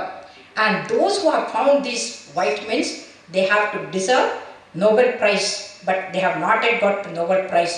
ಭಾಳ ಕೇರ್ಫುಲ್ಲಾಗಿ ಪೀಠಿಕೆ ನೋಡಿಬಿಟ್ಟು ನೋಟ್ಸ್ ಮಾಡ್ಕೊಳ್ಳೋಕೆ ಶುರು ಮಾಡಿದ್ರು. ಹೇಳಿದ್ದೇನು? Vitamin M, vitamin I, vitamin N deficiency, over dose, ಅದು ಸಪ್ಲೈ ಮಾಡೋದು ಹೇಗೆ? Vitamin I influence, vitamin A money, vitamin L love. ಅಂದರೆ ಈ ಮೂರನ್ನು ಕಲಿಸ್ಕೊಟ್ಟಿದ್ದಾರೆ. 1 ಗಂಟೆ ಕರೆಕ್ಟಾಗಿ ನೋಟ್ಸ್ ಮಾಡ್ಕೊಂಡಿದ್ದೀವಿ. ಆಮೇಲೆ ಅಲ್ಲಿ ಹೋದರೆ ಮೆಸ್ಸಿಗೆ ಹೋಗಿ ಊಟಕ್ಕೆ ಕೂತ್ಕೊಂಡ್ರೆ ಬಿದ್ದು ಬಿದ್ದು ನಗ್ತಾ ಇದ್ದಾರೆ ಸೀನಿಯರ್ಸು, ಎಂಥ ಹುಚ್ಚು ಮಕ್ಕಳು ಅಂತ. ಅಂದರೆ ಪಾಠ ಕಲಿಸುವಂಥ ವ್ಯಕ್ತಿ ಹೇಗೆ ಇರಬೇಕು ಅನ್ನೋಕ್ಕೆ ಅದನ್ನು ನೋಡಿಬಿಟ್ಟು ಸೊಂಡೂರು ಆಚಾರ ಅಂತ ಒಬ್ಬರಿದ್ದರು. ಅವರೇನು ಮಾಡಿಬಿಟ್ರು ಅಂತಂದರೆ the best most eligible bachelors are available here ಅಂತ ಬೋರ್ಡ್ ಹಾಕಿದರು. ಅವರೇ ಹಾಕ್ಬಿಟ್ಟು which stupid fellow has put the Britishers have left and gone, still we have the slave mentality, we are following the April Fool. Should we follow the April Fool? We have got ಸ್ವತಂತ್ರ ಬಂದ ಮೇಲೆ ಸ್ವತಂತ್ರ ವಿಚಾರ ಬೇಡವೆ ಅಂತ ಹಂಗೆಲ್ಲ ಬೇಯೋಕೆ ಶುರು ಮಾಡಿದ್ರು. ನಾವೆಲ್ಲ ಸ್ಟೂಡಿಯಸ್ ಮಕ್ಕಳು. The fellow who has done you come and say sorry ಅಂತ. ಯಾರೂ ಮಾಡಿಲ್ಲ. ನಾವು ಯಾರು ಸಾರಿ ಸರ್ ಅಂತ ಎಲ್ಲರೂ ಹೇಳ್ತಾ ಇದ್ದೀವಿ. ಯಾಕಂದರೆ ಕ್ಲಾಸ್ ತಪ್ಪಿಸ್ಬಿಟ್ರೆ ನಾವು ಅಷ್ಟು ಸ್ಟೂಡಿಯಸ್ ಮಕ್ಕಳು. I don't want the mass sorry, I want the individual who has done to come and say sorry ಅಂತ. ನೋಡಿದರೆ ಅವರೇ ಹಾಕಿದ್ರು. ಯಾಕಂದರೆ ಸುಬ್ರಹ್ಮಣ್ಯಂ ಹಿಡ್ಕೊಂಡು ಟ್ಯೂಟರ್ವರೆಗೂ ಎಲ್ಲ ಬ್ಯಾಚುಲರ್ಸೇ ಇದ್ದರು ಆ ಡಿಪಾರ್ಟ್ಮೆಂಟಲ್ಲಿ. ಇವರು ಒಬ್ಬರೇ ಮದುವೆ ಆದವರು. ಸೊ ಮದುವೆ ಆದವರು ಇವರು ಅವ್ರ ಮೇಲೆ ಜೋಕ್ ಮಾಡಿ ಅವರಿಗೆ ಇದು ಮಾಡಿದ್ರು. ಅಂದರೆ ಇದು ಎಷ್ಟು ಕ್ರಿಯೇಟಿವಿಟಿ ಇರುತ್ತೆ ಆ ಹಾಸ್ಯ ಪ್ರವೃತ್ತಿಯಲ್ಲಿ ಅನ್ನೋದೇ ಗೊತ್ತಾಗುತ್ತೆ. ಇನ್ನು ಅಪ್ರೋಚಬಿಲಿಟಿ, ಯಾವಾಗಲೂ ಮುಖ ಗಂಟು ಹಾಕ್ಕೊಂಡು ಸೀರಿಯಸ್ ಆಗಿದ್ದರೆ ಅವ್ರಿಗೆ ಕನ್ಫ್ಯೂಷನ್ ಇದ್ದರೆ ಏನಾದರೂ ಡೌಟ್ ಇದ್ದರೆ ಬಂದು ಕೇಳೋಕ್ಕೆ ಆಗೋದಿಲ್ಲ. ಹಾಗಾಗಿ ಅಪ್ರೋಚಬಿಲಿಟಿ ಇರಬೇಕು. ಅವ್ರು ಬಂದು ಕೇಳುವಾಗಿರಬೇಕು. ನಾವು ಮೇಡಮ್ ಹತ್ರ ಹೋದೆ, ಸರ್ ಹತ್ರ ಹೋದರೆ ನಮ್ಮ ಕನ್ಫ್ಯೂಷನ್ ಹೋಗುತ್ತೆ, ನಮಗೆ ಕ್ಲಿಯಾರಿಟಿ ಬರುತ್ತೆ ಅನ್ನೋ ಧೈರ್ಯ ಅವ್ರಿಗಿರಬೇಕು. ಅದರ ಜೊತೆಗೆ ನಿಷ್ಪಕ್ಷಪಾತವಾಗಿರಬೇಕು. ಒಂದು ಮಗುಗೆ ಹೆಚ್ಚು, ಇನ್ನೊಂದು ಮಗುಗೆ ಕಡಿಮೆ ಮಾಡಬಾರ್ದು. ಒಂದು ಕಣ್ಣಿಗೆ ಬೆಣ್ಣೆ, ಇನ್ನೊಂದು ಕಣ್ಣಿಗೆ ಸುಣ್ಣ ಮಾಡಿಬಿಟ್ರೆ ಆ ಮಕ್ಕಳಲ್ಲಿ ಒಂಥರ ಸುಪೀರಿಯಾರಿಟಿ ಇನ್ಫೀರಿಯಾರಿಟಿ ಕಾಂಪ್ಲೆಕ್ಸ್ ಬಂದರೆ ಆ ಮಕ್ಕಳು ಚೆನ್ನಾಗಿ ಓದೋಕ್ಕಾಗಲ್ಲ. ಇದನ್ನು ನಾನು ಕಲ್ತಿದ್ದೇನು ಅಂತಂದರೆ ಸಿದ್ಧಗಂಗಾ ಶಾಲೆಯಲ್ಲಿ ನಾನು ಗೌರ್ನಿಂಗ್ ಬಾಡಿಯಲ್ಲಿದ್ದೀನಿ. ಒಂದು ಸ್ವಾತಂತ್ರ್ಯ ದಿನಾಚರಣೆ ದಿನ ಒಂದೊಂದು ಕ್ಲಾಸು 10 ಕ್ಲಾಸ್ದಲ್ಲಿ ಆ ಡಿವಿಷನ್ನ ಎಲ್ಲ ಮಕ್ಕಳು ಕೂಡ ಡ್ರಿಲ್ ಮಾಡ್ತಾ ಇದ್ದಾರೆ, ಡ್ಯಾನ್ಸ್ ಮಾಡ್ತಾ ಇದ್ದಾರೆ. ಅಂದರೆ ಆಯ್ಕೆ ಮಾಡಿ ಇವ್ರ ಹತ್ರ ಅಂತಲ್ಲ, ಇಡೀ ಶಾಲೆಯಲ್ಲಿರೋ 1200 ಚಿಲ್ಡ್ರನ್ನು ಅವತ್ತು ಎಲ್ಲರೂ ಭಾಗವಹಿಸಿದ್ದಾರೆ. ಇದು ನಿಷ್ಪಕ್ಷಪಾತವಾಗಿ ತೋರುವಂಥದ್ದು.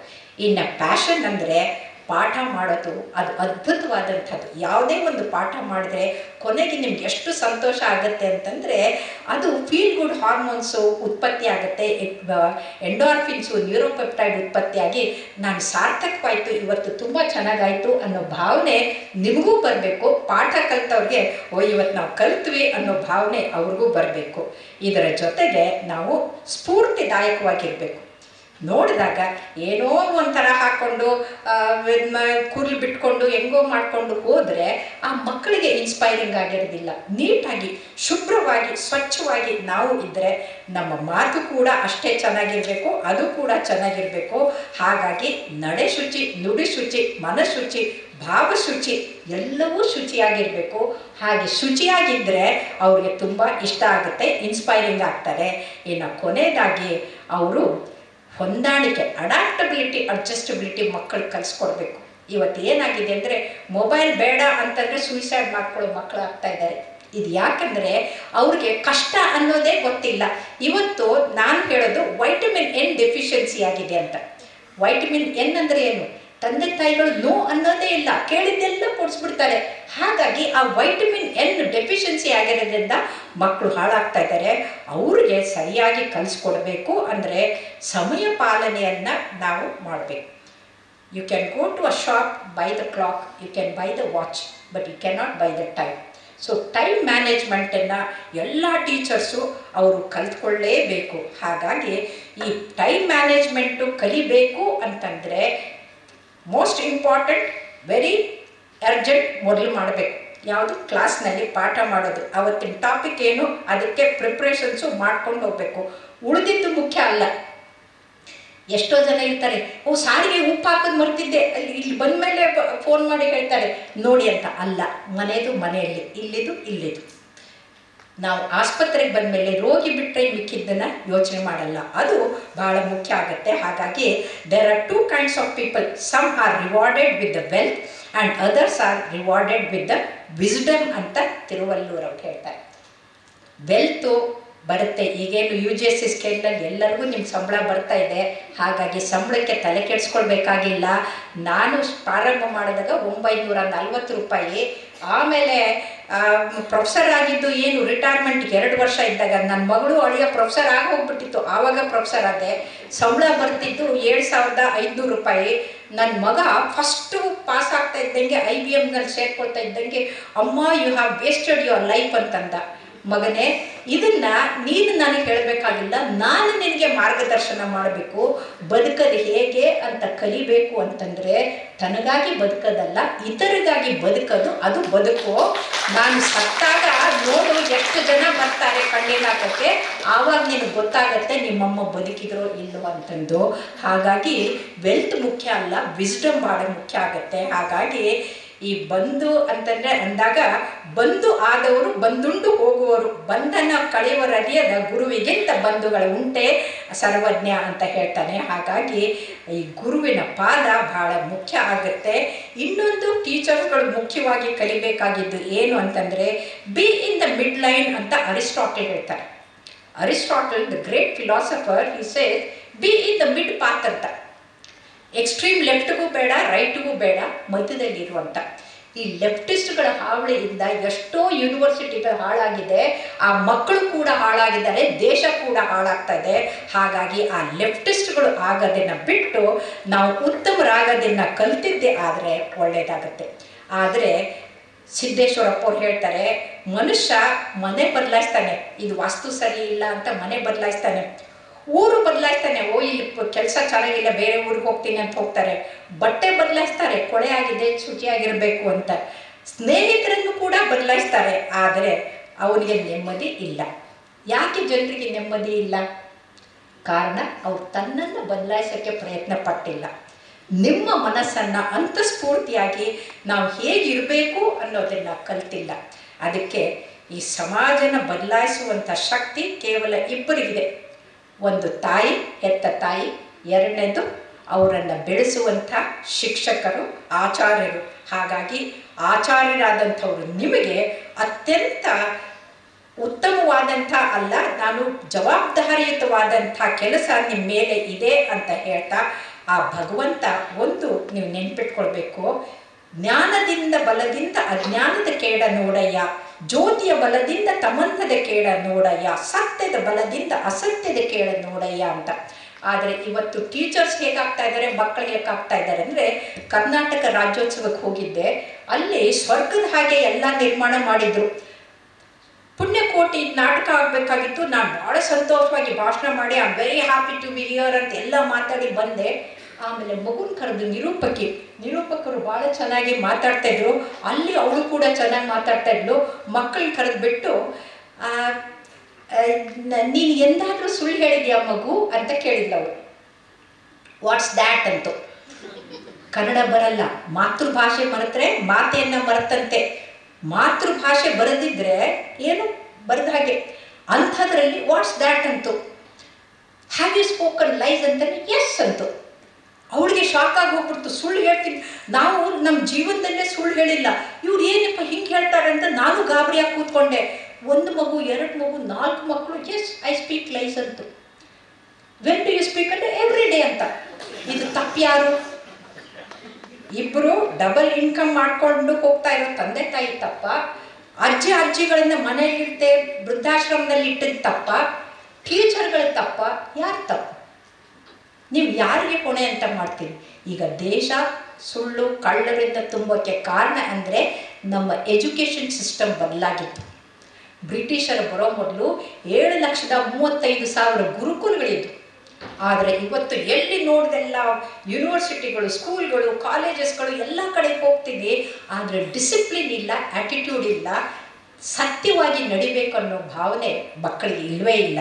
ಹಾಗಾಗಿ ಇವತ್ತಿಗೆ ಸತ್ಯವಂತ ಮಕ್ಕಳು ಹುಟ್ಟಬೇಕು ಅಂದರೆ ಮತ್ತೆ ಗುರುಕುಲ ಸಿಸ್ಟಮ್ ಥರ, ಗುರುಕುಲದಲ್ಲಿ ಹೇಗೆ ಶರೀರಕ್ಕೆ ಆರೋಗ್ಯಕ್ಕೆ, ಬುದ್ಧಿ ಅಂತಂದರೆ ಇಂಟೆಲಿಜೆನ್ಸ್, ಮನಸ್ಸು ಅಂದರೆ ಮೈಂಡ್, ಚಿತ್ತ ಅಂತಂದರೆ ಕಾನ್ಸಂಟ್ರೇಷನ್, ಆತ್ಮ. ಈ 5ಕ್ಕೂ ಜ್ಞಾನ ಕೊಟ್ಟು ವ್ಯಕ್ತಿಗಳನ್ನು ವಿಕಸಿತ ಮಾಡ್ತಾ ಇದ್ರು. ಆದರೆ ಇವತ್ತು ಬರೀ ಇನ್ಫಾರ್ಮೇಷನ್ ಕೊಟ್ಟು ಅವ್ರಿಗೆ ಮಾರ್ಕ್ಸ್ ತೆಗೆಯುವಂಥ ಮಾರ್ಕ್ಸ್ವಾದಿಗಳನ್ನು ಮಾಡ್ತಾ ಇರೋದು ಅದು ದುರಂತ ಅಂತ ನಾವು ಹೇಳ್ಬೋದು. ಯಾಕಂದರೆ ಬರೀ ಮಾರ್ಕ್ಸು ಅಂತ ಹೋದರೆ ಅವ್ರಿಗೆ ವ್ಯಕ್ತಿತ್ವ ಅನ್ನೋದೇ ಉಳಿಯೋದಿಲ್ಲ. ಇಂಥ ವ್ಯಕ್ತಿತ್ವವನ್ನು ಹಾಳು ಮಾಡುವಂಥ ಇವತ್ತಿನ ಸಮಾಜ ಹೋಗಬೇಕು ಅಂತಂದರೆ ನಾವು ಜ್ಞಾನದ ಮಹತ್ವ ಅರ್ಥ ಮಾಡ್ಕೊಳ್ಬೇಕು. ಯಾಕಂದರೆ ನಿಮ್ಮ ಎಂಬ್ಲಮ್ನಲ್ಲಿ ಮೇಲೆ ಬರದೆ ಜ್ಞಾನದ ಬಲದಿಂದ ಅಂತ ಹೇಳ್ತಾರೆ. ಹಾಗಾಗಿ ಜ್ಞಾನದಿಂದ ಮೇಲಿಲ್ಲ, ಜ್ಞಾನದಿಂದ ಕೀಳಿಲ್ಲ, ಭಾನುಮಂಡಲದಲ್ಲಿ ಬೆಳಗಿನಲ್ಲಿ ಜಗದೊಳಗೆ ಜ್ಞಾನವೇ ಮೇಲು ಸರ್ವಜ್ಞ ಅಂತ ಹೇಳ್ತಾರೆ. ಹಾಗಾಗಿ ಎಲ್ಲರಿಗೂ ಮುಖ್ಯವಾಗಿರೋದು ಜ್ಞಾನ. ಆ ಜ್ಞಾನವನ್ನು ಕೊಡಬೇಕಂದ್ರೆ ಹೆಂಗೆ ಕೊಡಬೇಕು? ಮಾಡಿ ಕೆಟ್ಟರು ಮನವಿಲ್ಲದೆ, ನೀಡಿ ಕೆಟ್ಟರು ನಿಜವಿಲ್ಲದೆ ಅಂತ ಬಸವಣ್ಣ ಹೇಳಿದಾಗೆ, ಮಾಡೋಕ್ಕಿಷ್ಟ ಇಲ್ಲದೇ ಪಾಠ ಮಾಡೋದು ಅಲ್ಲ, ಕೊಡೋಕ್ಕಿಷ್ಟ ಇಲ್ಲದೆ ಜ್ಞಾನ ಕೊಟ್ಟರೆ ಅಲ್ಲ, ಅತ್ಯಂತ ಸಮರ್ಪಣಾ ಭಾವದಿಂದ ನಾವು ಕೊಡಬೇಕು. ಇದಕ್ಕೆ 5 ಸದ್ಗುಣಗಳು ಆಚಾರ್ಯರಲ್ಲಿರಬೇಕು. ಒಂದು ಸಂಪರ್ಕ, ಅಂದರೆ ಮಕ್ಕಳ ಜೊತೆಗೆ ಆ ಮಕ್ಕಳು ನೀವೇ ತಂದೆ ತಾಯಿಗಳಾಗಿರಬೇಕು. ಸಹಯೋಗ, ಅವ್ರಿಗೆ ಏನು ಅರ್ಥ ಆಗಲಿಲ್ಲ ಅಂದರೆ ಹಿಂದೆ ಬಿದ್ದರೆ ಅವ್ರಿಗೆ ಸರಿ ಮಾಡಬೇಕು. ಬೆಂಗಳೂರಲ್ಲಿ ಸೋಮಿಯಾಜಿ ಅಂತಿದ್ದಾರೆ, ಅವರೆಲ್ಲರೂ ತಮ್ಮ ಅಂದರೆ ಸಮಯದ ಫ್ರೀ ಇದ್ದಾಗ ಕೆಟ್ಟ ಸೀರಿಯಲ್ ಪಿಕ್ಚರ್ ನೋಡೋಕ್ಕೆ ಕರ್ಕೊಂಡು ಹೋಗಲ್ಲ, ಅಲ್ಲಿ ತುಂಬ ಬಡ ಮಕ್ಕಳಿಗೆ ಉಚಿತವಾಗಿ ಟ್ಯೂಷನ್ ಮಾಡಿ ಅವ್ರನ್ನ ಮೇಲೆ ತರ್ತಾ ಇದ್ದಾರೆ. ಸೊ ಯಾವ ಮಕ್ಕಳು ಹಿಂದೆ ಇದ್ದಾರಲ್ಲ ಅವ್ರಿಗೆ ಎಕ್ಸ್ಟ್ರಾ ಟೀಚಿಂಗ್ ಮಾಡಿ ಮೇಲೆ ತರುವಂಥ ಸಹಕಾರ ನಿಮ್ಮಲ್ಲಿರಬೇಕು. ಆ ಸೇವಾ ಭಾವನೆ ಇರಬೇಕು. ಕೊನೆಯದಾಗಿ ಸಮರ್ಪಣೆ. ಈ ಪರಮಾತ್ಮನ ಈ ಜಗತ್ತಿನಲ್ಲಿ ಸರ್ವರಲ್ಲೂ ಪರಮಾತ್ಮನ ಸ್ವರೂಪ ಇದ್ದಾಗ ನಾವು ಅದಕ್ಕೆ ಸೇವಕರಾಗಿ ಕೊಡ್ತಾ ಇದ್ದೀವಿ ಅಂತ ನಾವು ಯಾವಾಗ ಸತ್ಯ ಶುದ್ಧ ಕಾಯಕ ಮಾಡಿ ದಾಸೋಹಿಗಳಾಗ್ತೀವಲ್ಲ, ಆವಾಗ ಉತ್ತಮವಾದಂಥ ಆಚಾರ್ಯರು ಆಗ್ತೀರಿ, ಪ್ರಾಚಾರ್ಯರು ಆಗ್ತೀರಿ, ಅದರ ಜೊತೆಗೆ ಗುರುಗಳು ಆಗ್ತೀರಿ ಅಂತ ಹೇಳ್ತಾ ಆ ಭಗವಂತ ನಿಮಗೆ ಅತ್ಯಂತ ಅದ್ಭುತವಾದಂಥ ಒಂದು ಸೌಭಾಗ್ಯವನ್ನು ಕೊಟ್ಟಿದ್ದಾರೆ. ಅಂಥ ಸೌಭಾಗ್ಯ ನಿಮ್ಮ ಜೊತೆಗೆ ಮಾತಾಡೋಕ್ಕೆ ನನಗೂ ಸೌಭಾಗ್ಯವನ್ನು ಲೋಕನಾಥ್ ಅವರು ಕೊಟ್ಟಿದ್ದಾರೆ. ಹಾಗಾಗಿ ನಿಮ್ಮೆಲ್ಲರಿಗೂ ಆ ಭಗವಂತ ಆರೋಗ್ಯ, ಆಯುಷ್ಯು, ಸಂಪತ್ತು, ಸಮೃದ್ಧಿ, ನೆಮ್ಮದಿ, ಯಶಸ್ಸು, ತೇಜಸ್ಸು, ವರ್ಚಸ್ಸು, ಓಜಸ್ಸನ್ನು ಕೊಟ್ಟು ಸರ್ವಪಳ್ಳಿ ರಾಧಾಕೃಷ್ಣನ ಹಾಗೆ ಉಸಿರು ನಿಂತ ಮೇಲೆ ಹೆಸರು ಬರೋ ಹಾಗೆ ಆಗದಿದ್ದರೂ ಕೂಡ ನಿಮ್ಮ ಶಿಷ್ಯರು ನಿಮ್ಮನ್ನು ನೆನೆಸುವ ಹಾಗೆ ಮಾಡಿದರೆ ಅಷ್ಟು ಸಾಕು ಅಂತ ಹೇಳ್ತಾ ನಾನು ಮಾತು ಮುಗಿಸ್ತೀನಿ.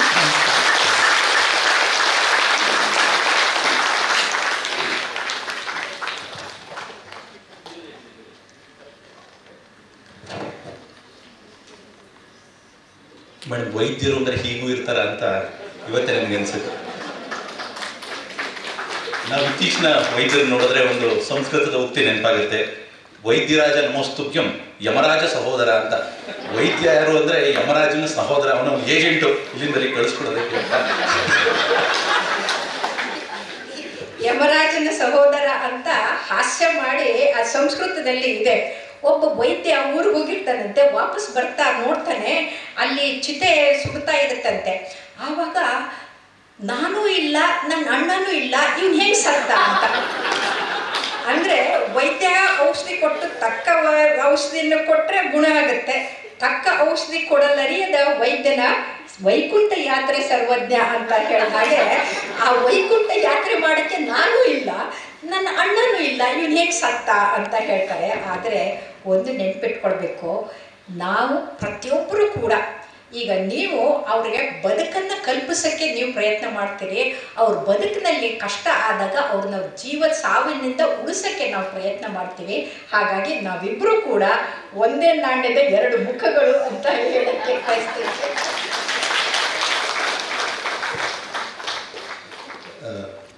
ಆ್ಯಕ್ಚುಲಿ ನಿಮಗೆ ನೋಡಿದ್ರೆ ಹೊಟ್ಟೆ ಕಿಚ್ಚು ಆಗುತ್ತೆ ಮೇಡಮ್. ಯಾಕೆಂದರೆ ಗುರುವಿನ ಸ್ಥಾನ ಸಿಗೋದು ಭಾಳ ಅಪರೂಪ, ದುರ್ಲಭ. ಗುರು ಸಾಕ್ಷಾತ್ ಪರಬ್ರಹ್ಮ ಅಂತ ಹೇಳಿ ದೇವರ ಸ್ಥಾನಕ್ಕೆ ಏರಿಸ್ತೀವಿ. ವೈದ್ಯನನ್ನು ಕೂಡ ನಾರಾಯಣ ಹರಿ ಅಂತ ಹೇಳಿ ನಾರಾಯಣನ ಹೋಲಿಸ್ತೀವಿ. ಏಕಕಾಲದಲ್ಲಿ ಗುರುವೂ ಆಗಿ ವೈದ್ಯರು ಆಗುವಂಥ ಅಪರೂಪದ ಯೋಗ ಮೇಡಮ್ ಸಿಕ್ಕಿದೆ. ಅದು ಏನಂತಂದ್ರೆ, ಶರೀರೇ ಜರ್ಜರೀಭೂತೆ ಕಳೇವರೆ ಜಾಹ್ನವಿ ತೋಯಂ ವೈದ್ಯೋ ನಾರಾಯಣೋ ಹರಿಹಿ ಅಂತ. ಅಂದರೆ ಎಲ್ಲ ರೋಗಗಳ ಗೂಡಾಗಿದೆ ಶರೀರ, ಕಳೇವರ ಥರ ಕೃಶವಾಗಿ ಹೋಗಿದೆ, ಸಾಯ್ತಾ ಇದ್ದಾರೆ. ಸಾವು ಸನ್ನಿಹಿತ ಆದಾಗ ಬಾಯಲ್ಲಿ ಹಾಕೋ ಗಂಗಾಜಲ ಅಲ್ಲ, ಅದೇ ಔಷಧಿ. ಆ ನಾರಾಯಣನ ಸ್ಮರಿಸೋದಿದೆಯಲ್ಲ, ಅದೇ ಅದು ನಾರಾಯಣನೇ ವೈದ್ಯ ಅಂತ. ಹಾಗಾಗಿ ವೈದ್ಯರು ನಾರಾಯಣನೂ ಅಲ್ಲ, ನರನು ಅಲ್ಲ, ನಾವು ಬರೀ ನರರು ಅಂತ ಹೇಳಬೇಕು. ಆಮೇಲೆ ಇವ್ರು ಹೊಟ್ಟೆ ಕಿಚ್ಚಂದ್ರು. ಜಗತ್ತಿನಲ್ಲಿ ಎಲ್ಲ ಕಾಯಿಲೆಗಳಿಗೂ ಮದ್ದು ಬಂದ್ಬಿಟ್ಟಿದೆ, ಹೊಟ್ಟೆ ಕಿಚ್ಚು ಮದ್ದೇ ಇಲ್ಲ, ಹೊಟ್ಟೆ ಕಿಚ್ಚಿಗೆ ಮದ್ದೇ ಇಲ್ಲ. ಆದರೆ ಆ ಮದ್ದು ಬರಬೇಕು ಅಂತಂದ್ರೆ ನಗನಗತ ಇನ್ನೊಬ್ಬರಲ್ಲಿರೋ ಸದ್ಗುಣಗಳನ್ನು ನೋಡೋದನ್ನ ನಾವು ಕಲ್ತ್ಕೊಂಡ್ಬಿಟ್ರೆ ಹೊಟ್ಟೆ ಕಿಚ್ಚು ತಾನಾಗೆ ಹೊರಟಾಗ್ಬಿಡುತ್ತೆ. ಅತ್ಯಂತ ಮನೋಜ್ಞವಾಗಿ ಪರೋಪಕಾರಾರ್ಥಂ ಇದಂ ಶರೀರಂ ಅನ್ನೋದನ್ನ ಮನದಟ್ಟು ಮಾಡಿಕೊಟ್ಟಂಥ ಡಾಕ್ಟರ್ ವಿಜಯಲಕ್ಷ್ಮಿ ಬಾಳೆಕುಂದ್ರಿ ಅವರಿಗೆ ಮೈಸೂರು ವಿಶ್ವವಿದ್ಯಾಲಯದ ಪರವಾಗಿ ಗೌರವ ಸಮರ್ಪಣೆಯನ್ನು ಮಾಡಬೇಕಂತ ಸನ್ಮಾನ್ಯ ಕುಲಪತಿಗಳನ್ನ ಹಾಗೂ ಮನೆಯ ಕುಲಸಚಿವರನ್ನ ಅಭಿನಂದಿಸ್ತೀವಿ. सब साइड बारप्ಪ.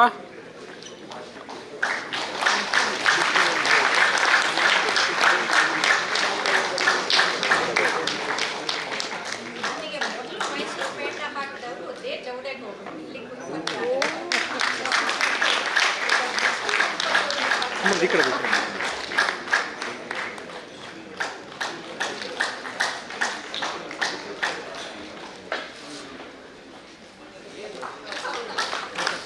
ಇಲ್ಲಿ ನೋಡಿ, ಪೇಟ ಸರಿ ಇಲ್ಲ, ಪೇಟ ಸರಿ.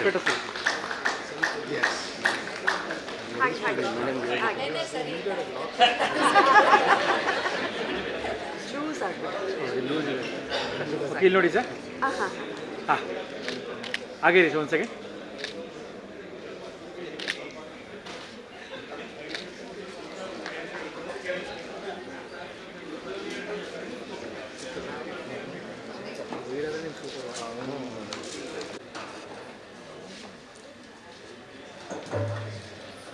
ಎಲ್ಲರಿಗೂ ನಮಸ್ಕಾರ.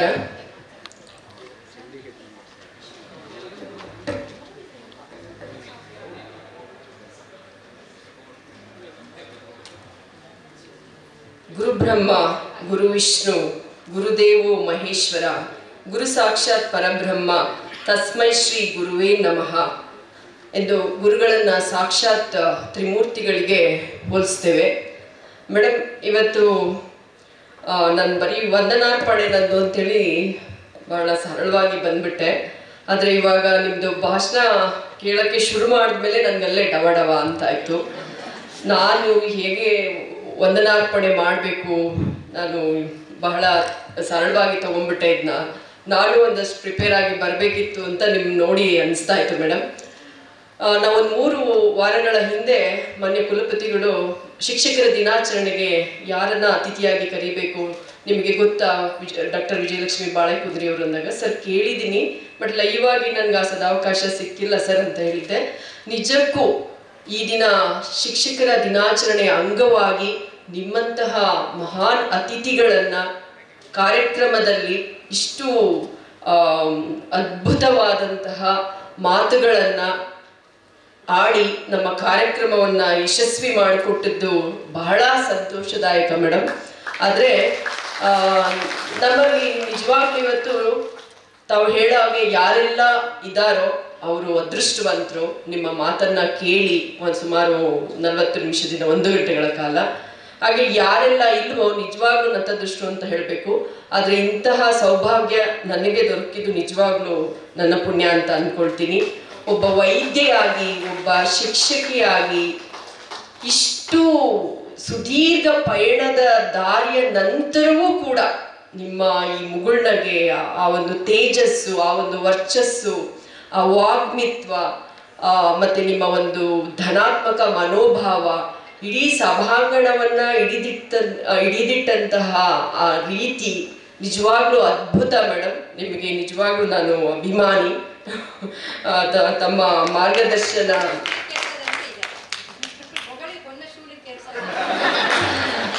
ಇದು ಏನೇನು ಸಾಕಾಗ್ತಾ ಇಲ್ಲ ಮ್ಯಾಮ್. ನಾನು ಅದಕ್ಕೆ ನೀವು ಮಾತಾಡುವಾಗ ಏನು ಹೇಳೋಣ ವಂದನಾರ್ಪಣೆಯಲ್ಲಿ ಅಂತ ನಾನೇ ಕ್ಯಾಲ್ಕುಲೇಟ್ ಮಾಡ್ತಾ ಇದ್ದೆ. ಆದರೂ ಕೂಡ ಎಲ್ಲೋ ಒಂದು ಕಡೆ ಈ ಥರ ಟೀಚರ್ಸ್ ಡೇ ಅಂತ ಸುಮಾರು 3-4 ದಿನದಿಂದ ಪೇಪರ್ಗಳಲ್ಲಿ ಸಾಕಷ್ಟು ಕಾಲಮ್ಸ್ ಬರ್ತಾ ಇತ್ತು. ಆದರೂ 1-2 ಮಾತನ್ನ ನಾನು ಆಡಲೇಬೇಕಾಗುತ್ತೆ ವಂದನಾರ್ಪಣೆ ಜೊತೆಗೆ. ಬಟ್ ಇತ್ತೀಚೆಗೆ ನಾನು ಸುಮಾರು 4-5 ಆರ್ಟಿಕಲ್ ಓದಿದಾಗಲೂ ಮ್ಯಾಮ್ ಎಲ್ಲೋ ಒಂದು ಕಡೆ ಗುರುಗಳು, ಟೀಚರ್ಸ್ ಇವತ್ತು ಯಾವ ಹಂತದಲ್ಲಿ ಇದ್ದಾರೆ, ನಾವು ನಮ್ಮನ್ನು ಆತ್ಮವಿಮರ್ಶೆ ಮಾಡ್ಕೋಬೇಕಾಗಿದೆ. ವಿದ್ಯಾರ್ಥಿಗಳ ಮನೋಭಾವ ಹೇಗಿದೆ, ಪ್ರಸ್ತುತ ಸಾಮಾಜಿಕ ವಿಷಯಾಂತರ ಏನಾಗಿದೆ, ಅದರಲ್ಲಿ ನಾವೆಷ್ಟು ಸದೃಢರಾಗಿ ಮಕ್ಕಳನ್ನ ತರಗತಿ ಒಳಗಡೆ ಕೇಂದ್ರೀಕರಿಸುವ ಹಾಗೆ ಮಾಡಬೇಕಾದ್ರೆ ನಾವು ಶಿಕ್ಷಕರು ಎಷ್ಟು ಸದೃಢರಾಗಬೇಕು ಅನ್ನೋದು ಬಹಳ ಜವಾಬ್ದಾರಿ ಇದೆ ಮೇಡಮ್. ಅದರಲ್ಲಿ ನನ್ನ ಇಡೀ ವೃತ್ತಿ ಬದುಕಿನಲ್ಲಾಗ್ಲಿ, ಯಶಸ್ಸಿನ ಹಿಂದೆ ಆಗಲಿ, ಈ ದಿನ ಇಲ್ಲಿ ಬಂದು ನಿಂತಿದ್ದೀನಿ ಆದರೆ ಇಡೀ ನನ್ನ ಸುಮಾರು 45 ವರ್ಷಗಳ ಜೀವನದಲ್ಲಿ ನನಗೆ ಅತ್ಯಂತ ಪ್ರಭಾವ ಬೀರುದ್ದು ಅಂತ ಹೇಳಿದ್ರೆ ಎಲ್ಲ ಹಂತದಲ್ಲಿನ ನನ್ನ ಗುರುವೃಂದದವರು. ಹಾಗಾಗಿ ಈ ದಿನ ಶಿಕ್ಷಕರ ದಿನಾಚರಣೆಯ ಶುಭಾಶಯಗಳನ್ನ ಇಲ್ಲಿರ್ತಕ್ಕಂಥ ಎಲ್ಲ ಗೌರವಾನ್ವಿತ ಗುರುವೃಂದದವರಿಗೆ ನಾನು ಸಲ್ಲಿಸ್ತಾ ಇದ್ದೇನೆ. ಹಾಗೆ ನನ್ನ ಎಲ್ಲ ಗುರುಗಳನ್ನ ಇಲ್ಲಿ ನಾನು ನೆನೆತೀನಿ. ನನಗೂ ಸಹ ಮಿಡಲ್ ಸ್ಕೂಲ್ ಮತ್ತೆ ಹೈಸ್ಕೂಲ್ನಲ್ಲಿ ತುಂಬಾ ಪ್ರಭಾವ ಬೀರಿದ್ರು ಮೇಡಮ್ ನಮ್ಮ ಮೇಲೆ. ಇವತ್ತು ನೀವು ಹೇಗೆ ಇಲ್ಲಿ ಭಾಷಣವನ್ನ ಹೇಳಿದ್ರು ಹಾಗೆ ನಾವು ಅಲ್ಲಿ ಕೂತ್ಕೊಂಡು ಕೇಳುವಾಗ ಇಂತಹ ನುಡಿಗಳಷ್ಟೇ ನಮ್ಮನ್ನ ಇಲ್ಲಿವರೆಗೆ ಕರೆ ತಂದಿದೆ ಅಂತ ಹೃದಯಪೂರ್ವಕವಾಗಿ ಹೇಳ್ಕೊಳ್ತೀನಿ. ತಾವು ಹೇಳೋ ಹಾಗೆ ನಮ್ಮ ಮಾತುಗಳನ್ನ ಕೇಳಲಿಕ್ಕೆ ತುಂಬಾ ಜನ ಲಕ್ಷಾಂತರ ಬೇಕಾಗಿಲ್ಲ ಮೇಡಮ್, ಲಕ್ಷ ಕೊಟ್ಟವರು ಮಾತ್ರ ಬೇಕಾಗಿದೆ. ಆ ನಿಟ್ಟಿನಲ್ಲಿ ಕೊನೆಯದಾಗಿ ವಂದನಾರ್ಪಣೆ ಹೇಳೋಕ್ಕೂ ಮುನ್ನ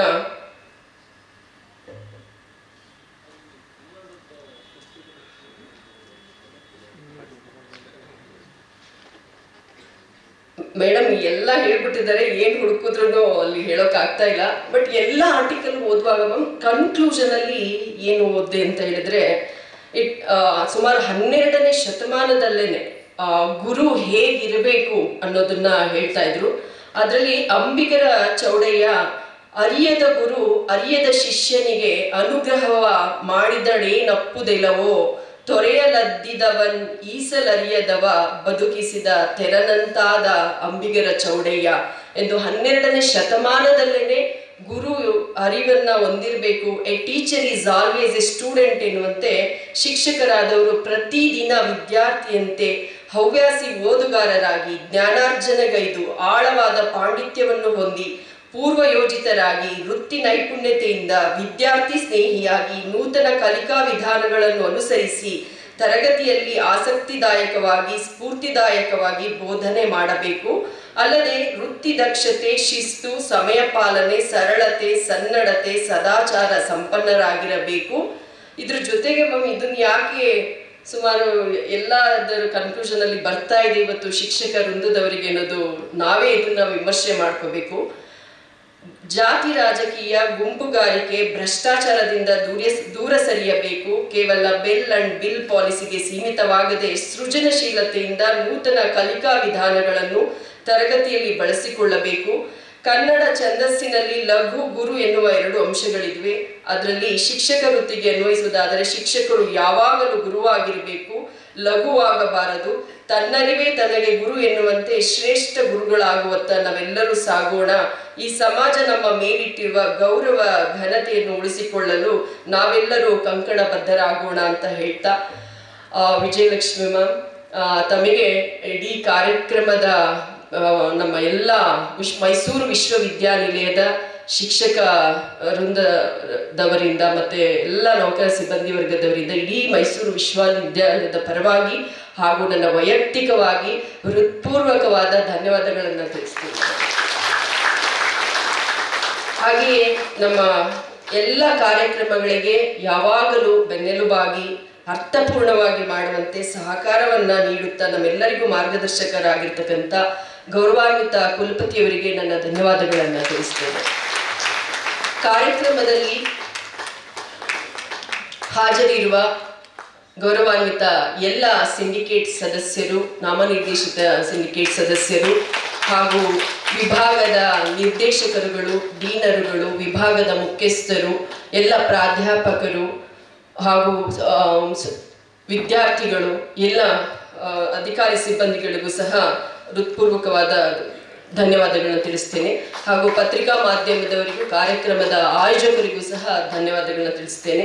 ಅಂತಿಮವಾಗಿ ಡಾಕ್ಟರ್ APJ ಅಬ್ದುಲ್ ಕಲಾಂ ಅವರ ಒಂದು ನಾಣ್ಣುಡಿ, Teaching is a very noble profession that shapes the character, caliber, and future of an individual.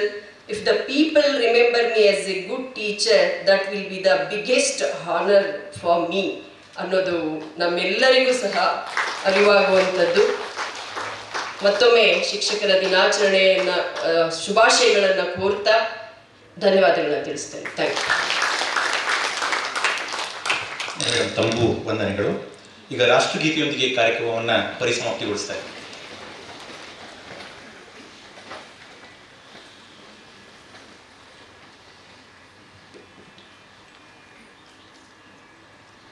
Jana Gana Mana अधिनायक जय हे भारत भाग्य विधाता पंजाब सिंधु गुजरात मराठा द्राविड उत्कल बंगा विंध्य हिमाचल यमुना गंगा उच्चल जलधि तरंगा तव शुभ नामे जागे तव शुभ आशीष मागे गाहे तव जय गाथा जनगण मंगलदायक जय हे भारत भाग्य विधाता जय हे जय हे जय हे जय जय जय जय हे बोलो भारत माता की जय बोलो भारत माता की जय ವಂದೇ ಮಾತರಂ ಓಡ ಬರಬೇಕು ವಂದೇ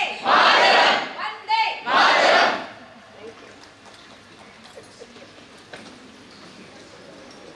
ಕಾರ್ಯಕ್ರಮ ಮುಕ್ತಾಯಗೊಂಡಿರುತ್ತೆ. ಧನ್ಯವಾದಗಳು.